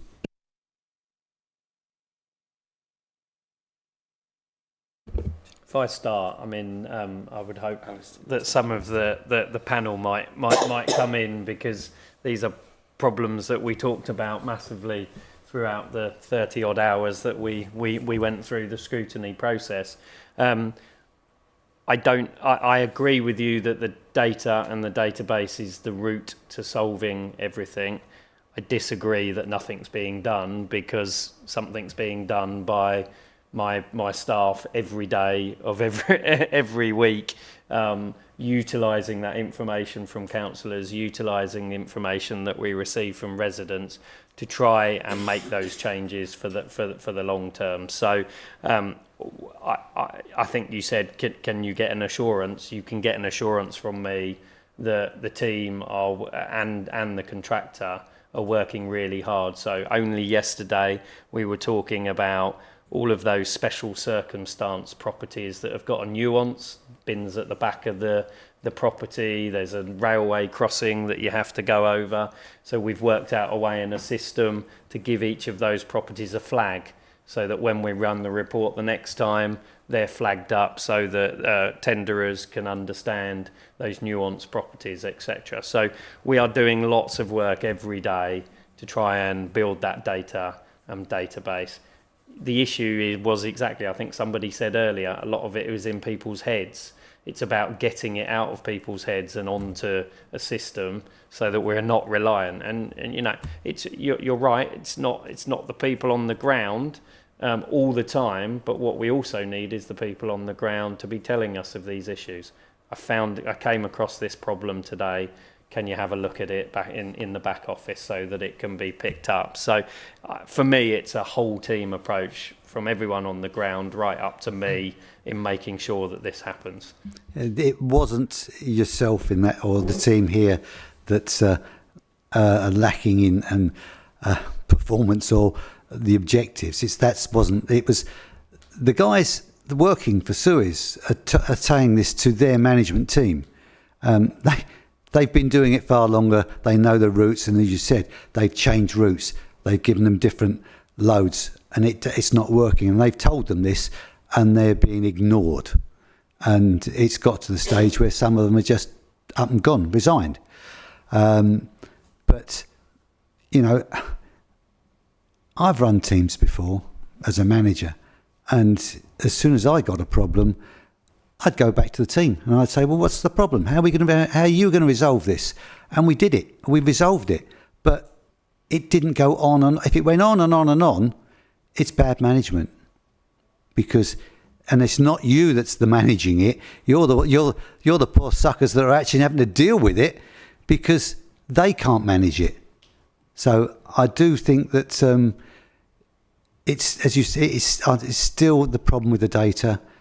If you've got a 100% database, then we wouldn't be getting all these complaints. We didn't get them towards the end of Biffa's reign, so why are we getting them now? If they can do it, why can't Suez do it? Councillor Worcester.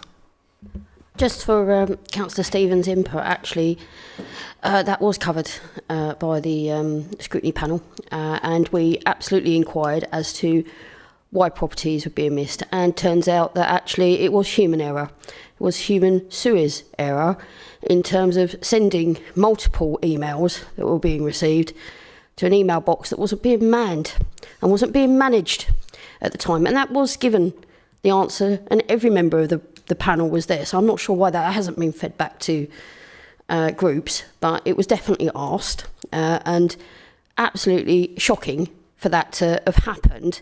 But that is human error. So I'm absolutely aware that tech needs to be updated. Of course it does.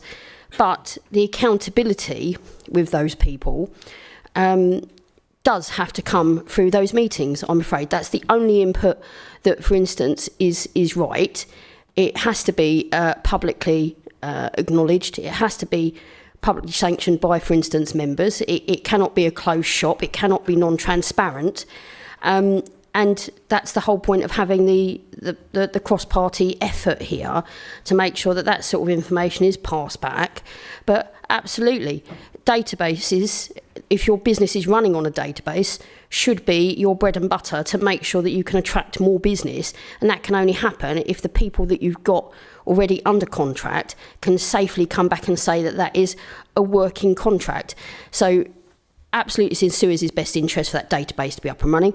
It's absolutely in Suez's best interest to make sure that they've appropriately organised their staff to pick up emails to make sure the same properties are not missed for 8-9 weeks in a row.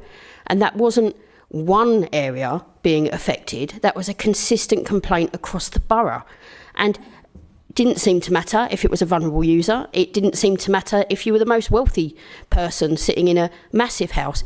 Irrelevant. So down to human error is definitely covered in the waste scrutiny report, and I think those meetings that we have going forward will absolutely be effective in making sure that sort of recommendation for better operational transparency is there. Thank you.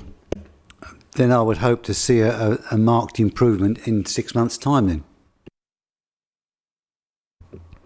I think for context, there's a couple of things that I want to say. Firstly, and it was one of the things Councillor Speed touched upon in his comments, we had a reporting system which completely fell over when everything went wrong at the start of the contract.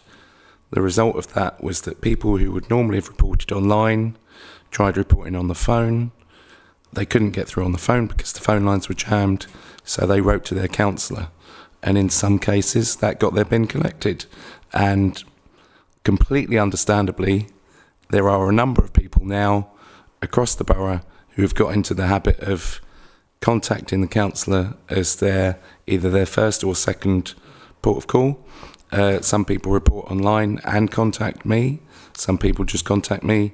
But, it's trying to get that behaviour change to report online, because it's the reporting online which is very important. And it's one of the things Martin said as well, there's never going to be a contract that's 100% efficient. But, say we've got 400 bins a week being missed at the moment, and under BIFA there were 200 bins a week being missed.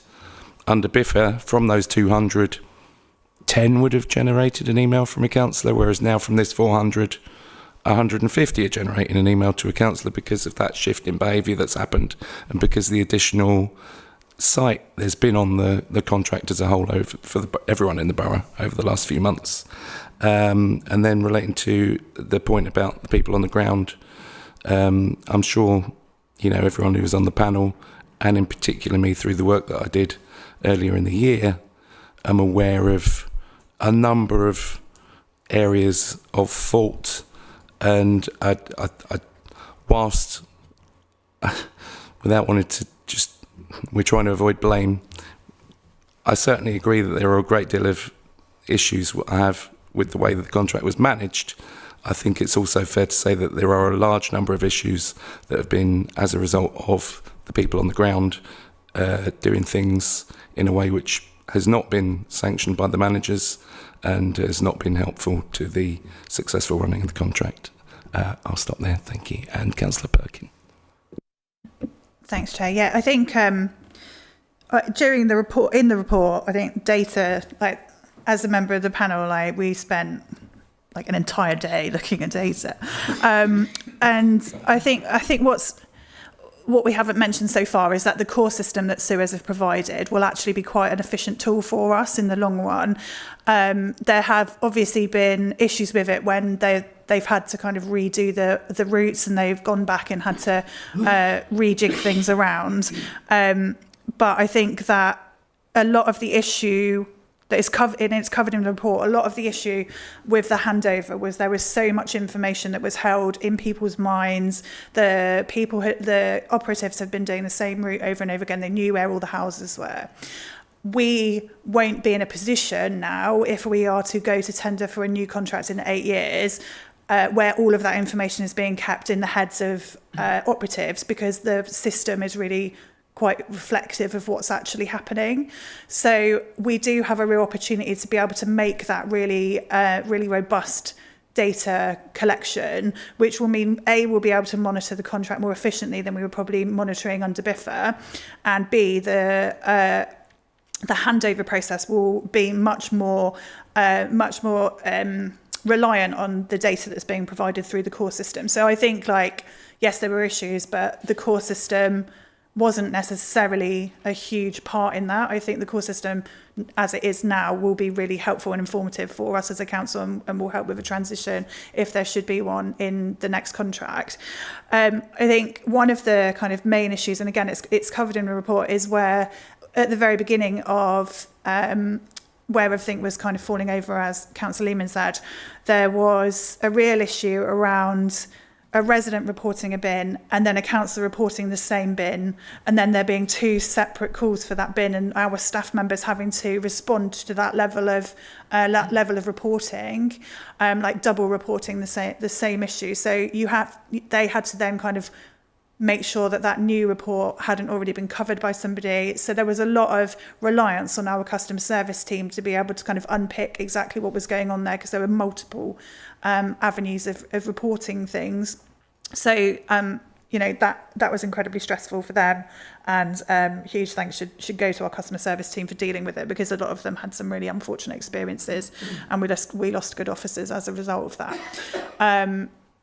But yeah, I think I'm not convinced, and I don't think the report evidences that a lot of the issues that happened were because the core system wasn't up and running properly. There was, and I do think that moving forward it will be a really helpful tool. So I'm not entirely sure I agree with you. Thank you, Chairman. Yeah, I just wanted to come back on a comment that you raised there regarding the drivers and the crews and their engagement in the later reroutes. So we did further reroutes to make the rounds more efficient in September and December. And part of that process very much was engaging with the drivers to see whether they're viable, to see whether they're achievable, and getting their input into that. So to be fair to Suez on with regards to that, they took the time to do that and speak to the drivers about viability.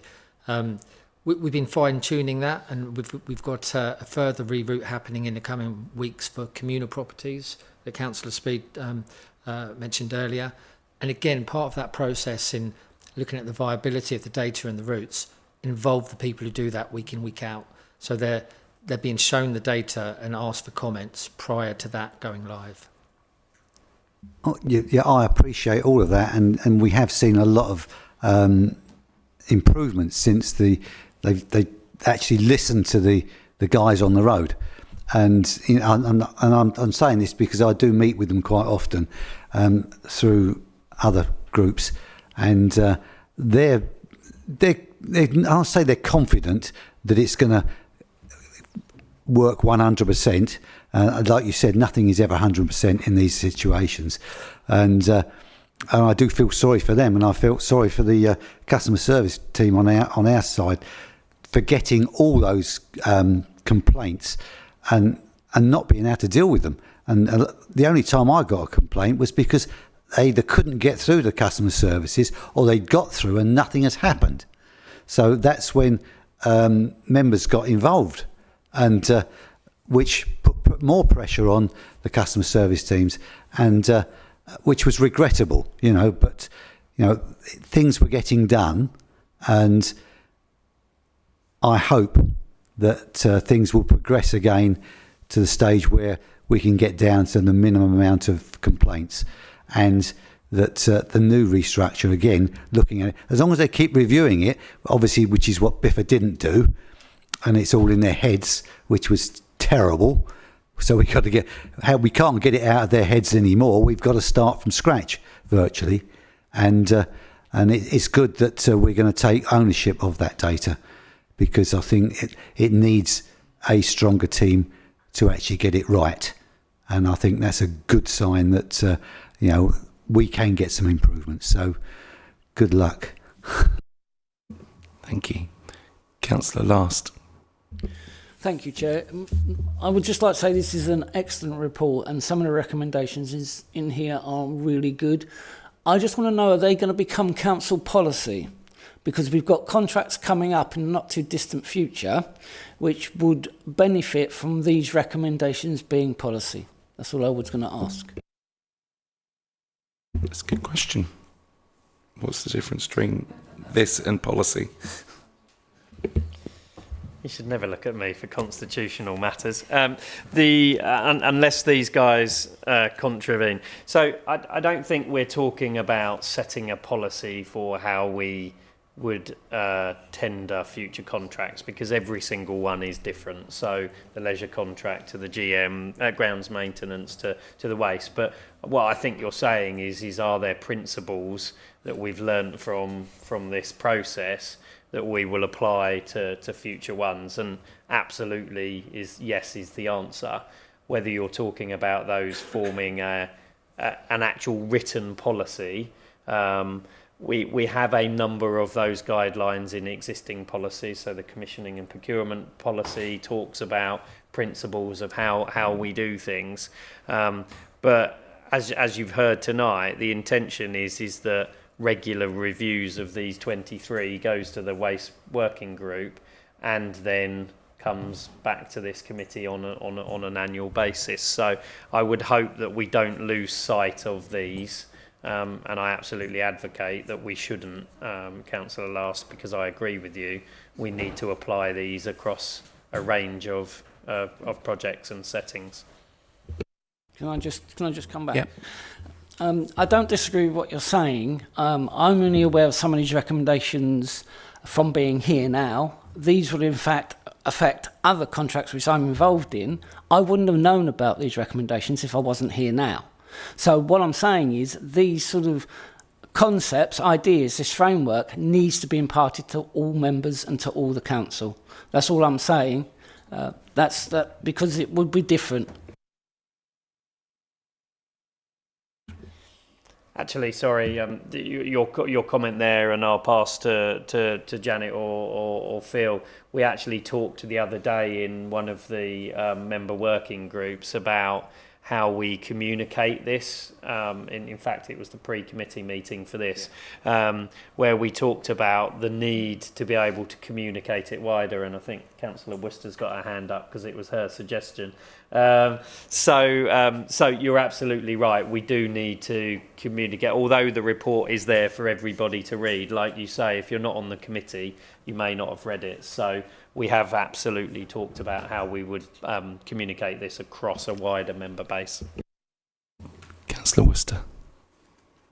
Sorry, can I just ask for a tiny bit of clarity? If you're saying that these recommendations already exist in SWAL policy, then I'm just, that's what I heard from the previous discussion, that, for instance, some of these things already exist in like the procurement policy, that it would kind of suggest that we need to change the wording on these recommendations to, instead of looking at best practice, that we actually say, why haven't we employed existing SWAL policy to this situation?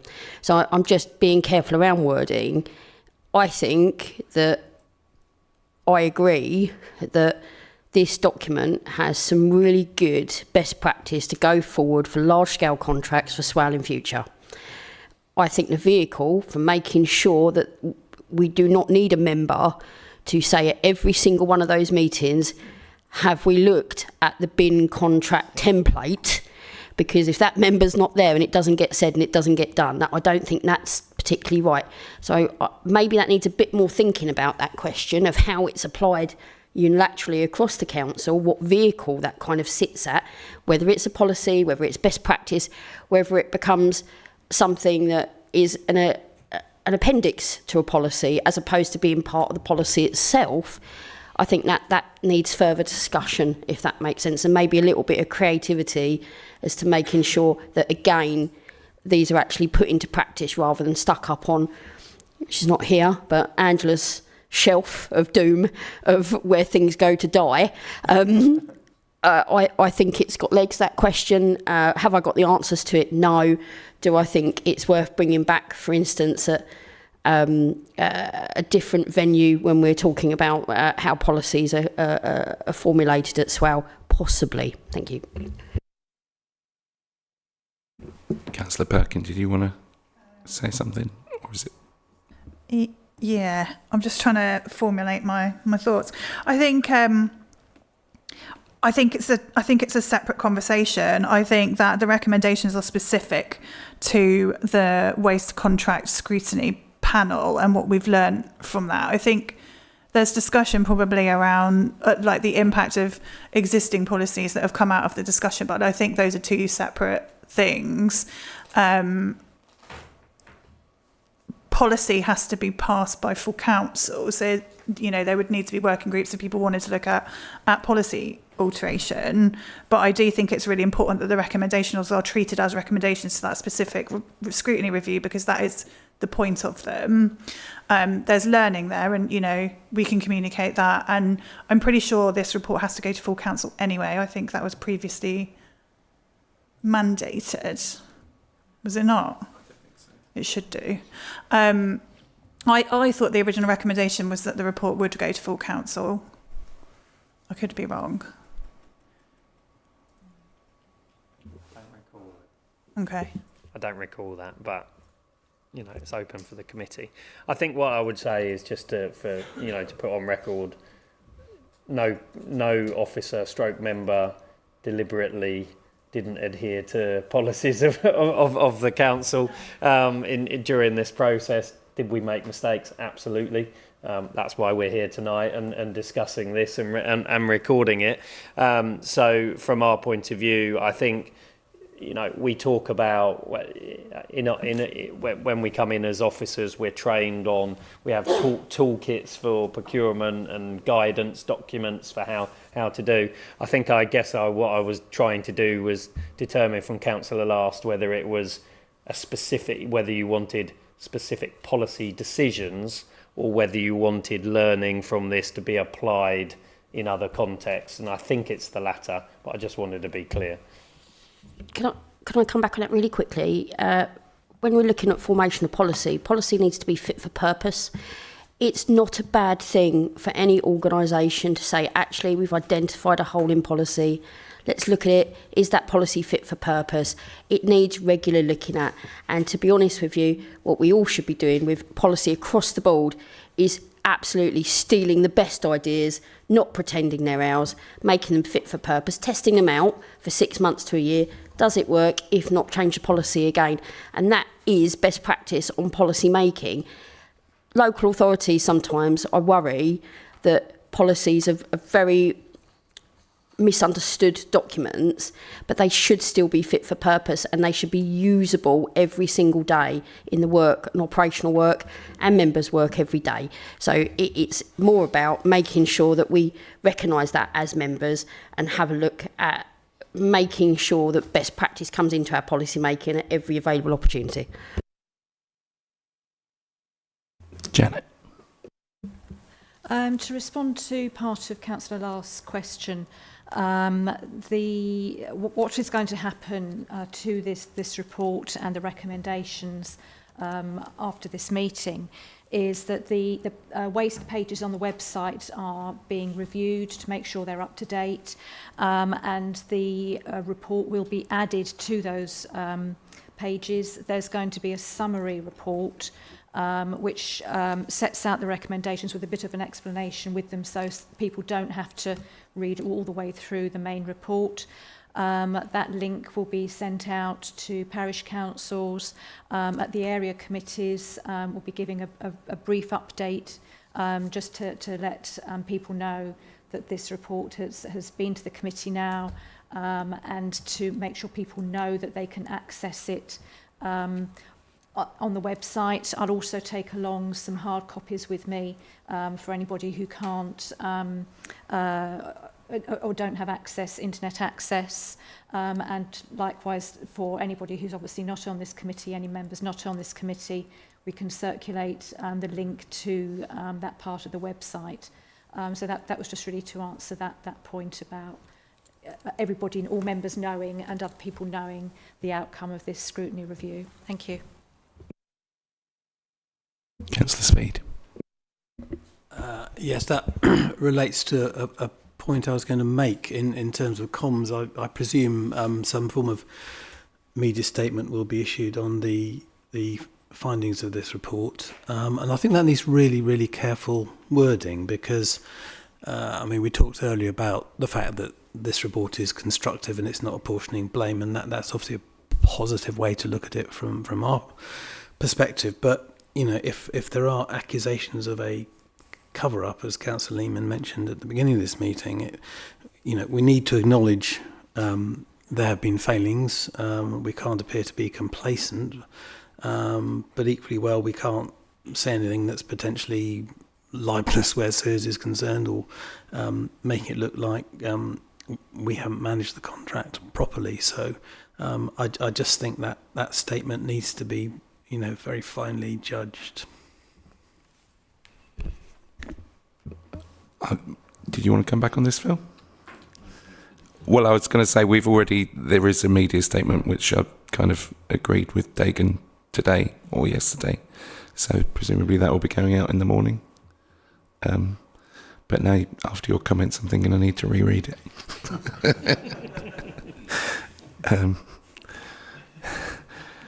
And coming back on Councillor Perkins' point, I was under the same impression as you that this would go to full council, and I asked the question myself a couple of weeks ago, but I've just checked the minutes from last July's meeting where this was proposed, that we'd have the scrutiny committee working group and report, and it wasn't agreed that it would go to full council. We could. Well, presumably we have the opportunity to propose that this evening, and yes. I would certainly put forward that motion, because this should be debated by full council. It's the biggest contract that we have. It's gone horribly wrong, and I think full council should debate it. Would you like to second Councillor Perkins' proposal? You get there before me? Okay. Well, I mean, she didn't. I'll leave it to Councillor Perkins if you want to second Councillor Speed's proposal. Not Councillor Speed proposes and Councillor Perkins seconds that the item goes to full council.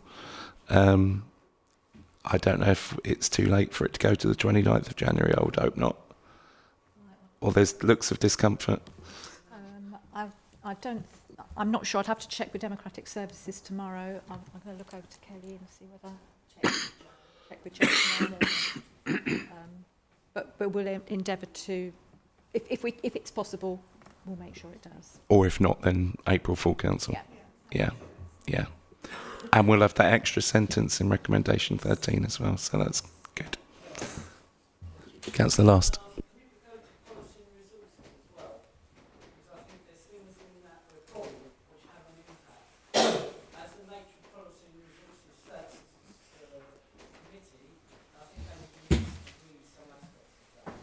I think all members of policy and resources are members of full council, so that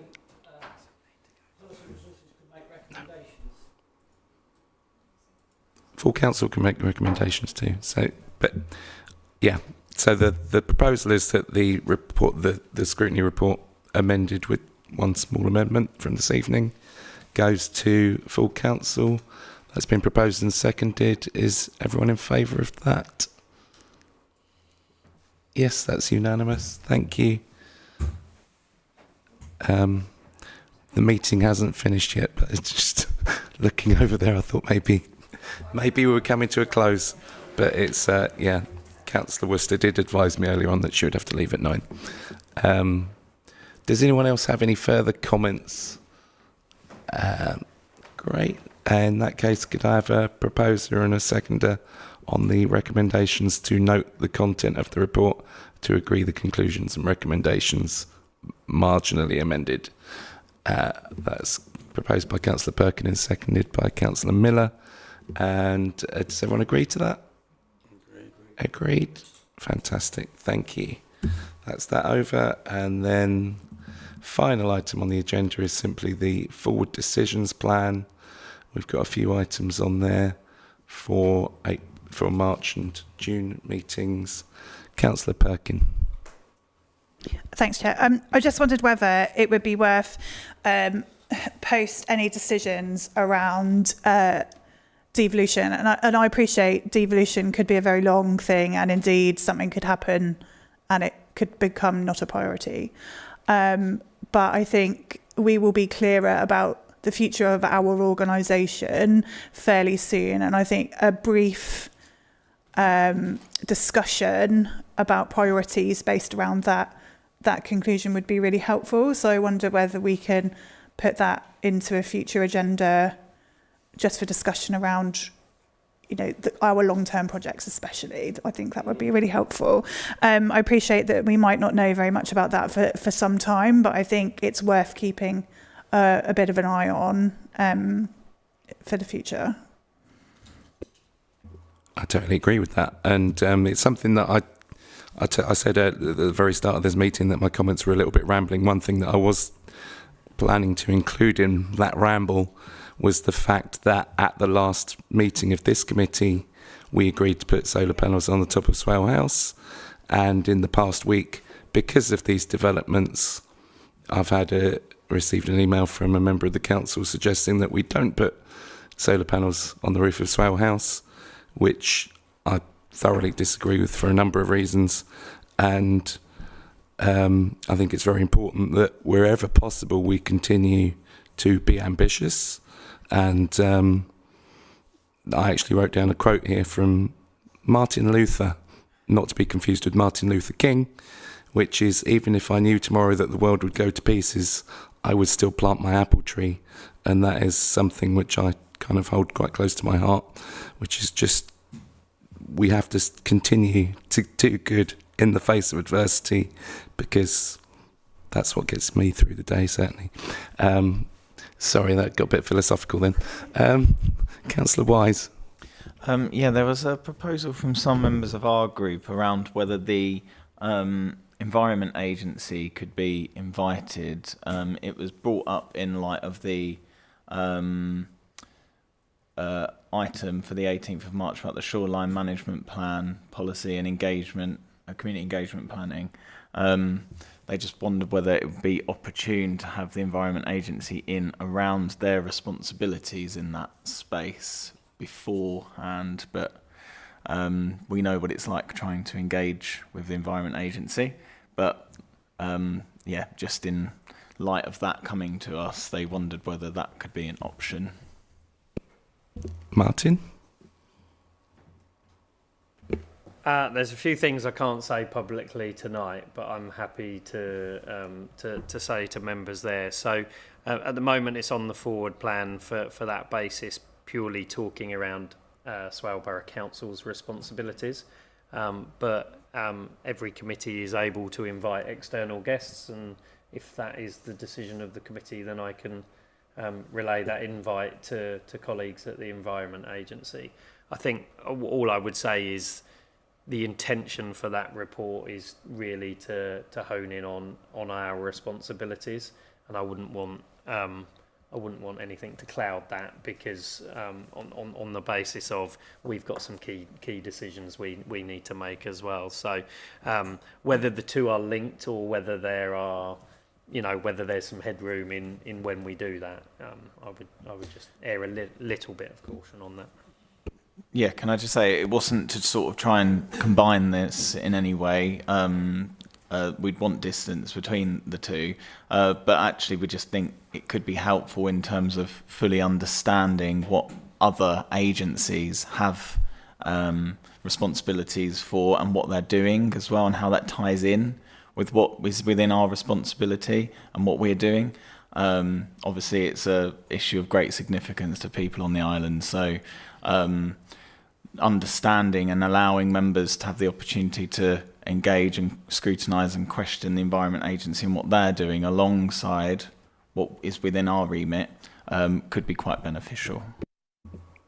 I agree. So, I mean, ideally, some kind of member briefing meeting type format ahead of the March meeting would be ideal, or after if necessary, but I think before would be great if that would be possible. Are you happy to send that invite? Yeah, I can ask the question. I like the idea of a member briefing, but and then obviously if there are elements that the committee members feel they want to discuss in a formal committee setting, then that's entirely possible as well. So yeah, absolutely. There's one item missing off the March. I need to bring a report on an extension to the public conveniences contract to the March meeting as well. So that will be added to the agenda fairly soon. And then of course, looking ahead, I need to put the annual report and the biannual. The interim report onto the forward plan as well.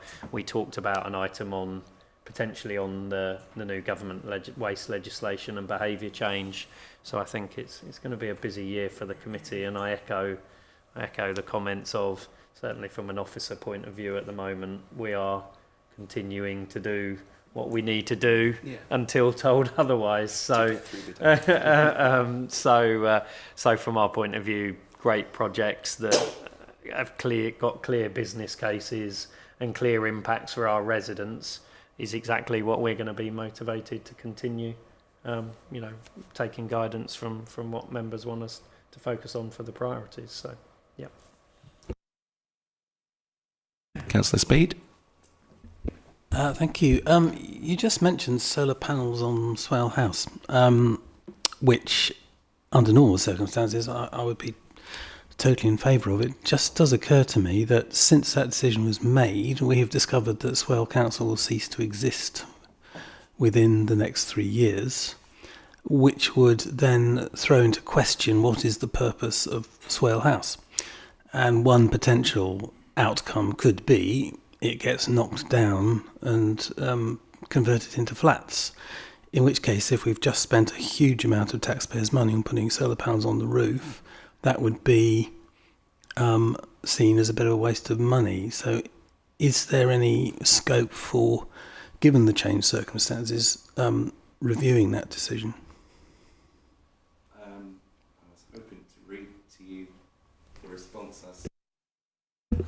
I was hoping to read to you the response I sent to the member who requested the same thing, but I've got no internet connection currently. But the general points that I made to him were: A, we will be saving carbon from as soon as those solar panels are installed. B, it's highly likely that if we are part of a larger unitary, that this building will still be occupied by council staff for some time past 2028. C, if that's not the case, it will still be in the ownership of whichever large unitary authority we're part of. And if it's sold, the value of the solar panels will increase the value of the building.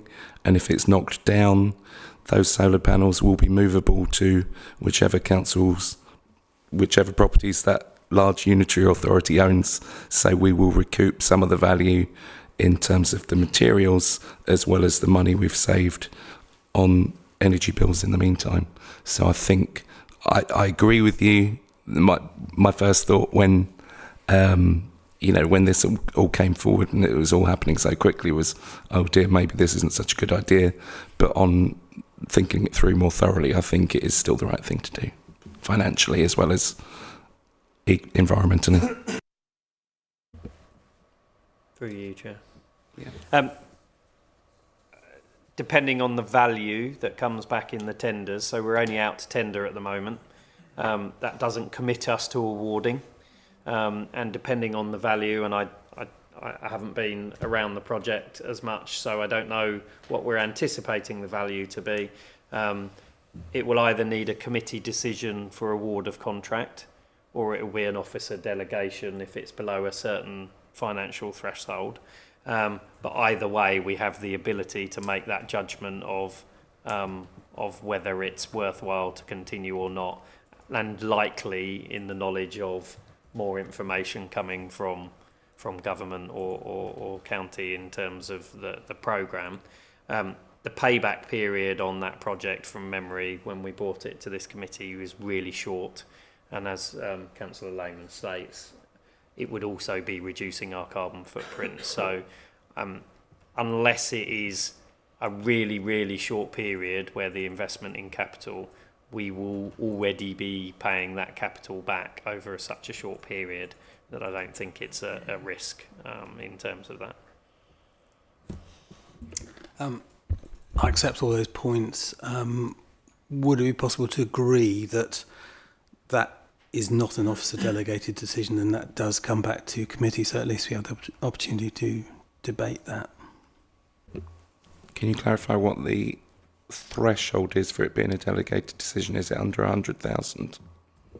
Yeah, 125. It's 100 plus VAT. Okay.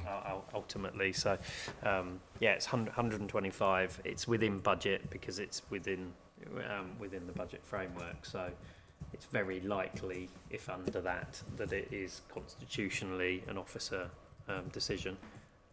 again, we talked about scrutiny earlier, and I wish I had my colleague Robin here to talk to me on constitutional matters. I guess there is no reason that officer decision couldn't be called in by this committee, if the Constitution allows. But that's how we used to do it under the old overview and scrutiny. Whether that's possible under the current Constitution, I'd have to check. Councillor Perkin.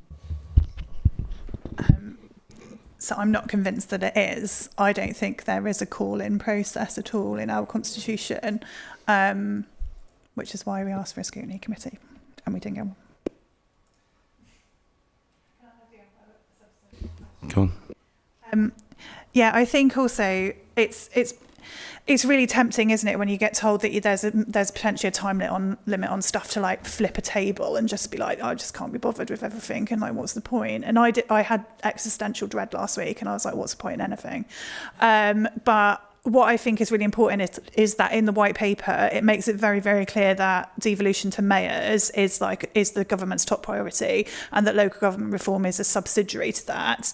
So I think also we need to be very conscious that we could have mayors in 2026, and then the economy be up the spout, or there be another kind of pandemic, or there be some further encroachment on territories in Europe, and that if we start looking very short term and then that doesn't happen, are we making reasonable decisions for the taxpayers' money? And I think we need to put the brakes on and just be a bit cautious that there's every possibility that local government reorganisation becomes not a priority, and that we end up with, the districts and boroughs as they are with multi-authority mayors but no unitaries. I think that's a real possibility. So we just need to be conscious of that, I think. Councillor Wise.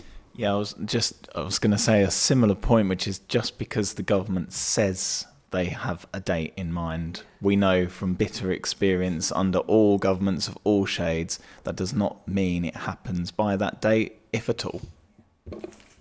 I agree. Anyone else? I do want to come back to the point that you made and the question you asked. I'm wondering if there's a way that we can do this more informally, whereby group leaders are informed of the tender or something like that, so that we've got eyes on it without it necessarily having to come back to committee. And at that stage, perhaps a request can be made for it to come into committee. Is that possible? Yeah, I mean, is there a halfway house that the committee are happy with, that we endeavour to find out what is the constitutional ability for that outcome, and to report back and via email to send that round to this committee. From my point of view, I completely agree that it's sensible to have a look at all projects in the context that we're working in now. That should be due diligence. We agree an annual delivery plan. We're going to be hopefully moving towards that over the next month or so, thinking about the April onwards as well. So there's lots of opportunity to be able to have those discussions, to say, right, what is the focus, given the context that we know we're in now? What are the 4, 5, 10 projects, services that we absolutely need to focus on? What are the ones that we maybe don't? And so I would hope that that's happening on all projects. So yeah, I think as long as you're all happy for us to take away and find out the relevant constitutional route for some member oversight of that project. Does that sound okay, Councillor Speed? The key thing is that it is subject to scrutiny, and it's not just that decision's been delegated to officers, so that's the end of it. I think it needs scrutiny. Yeah, at the point where an email comes round to us, we can make that decision about whether to call it in without committing here tonight to bring it to the next meeting. Yeah, depending on what the mechanism is. Yeah. Yeah. Great, thank you. If that is if there are no more comments, then I'll call the meeting to a close at 9:16. Thank you very much, everyone.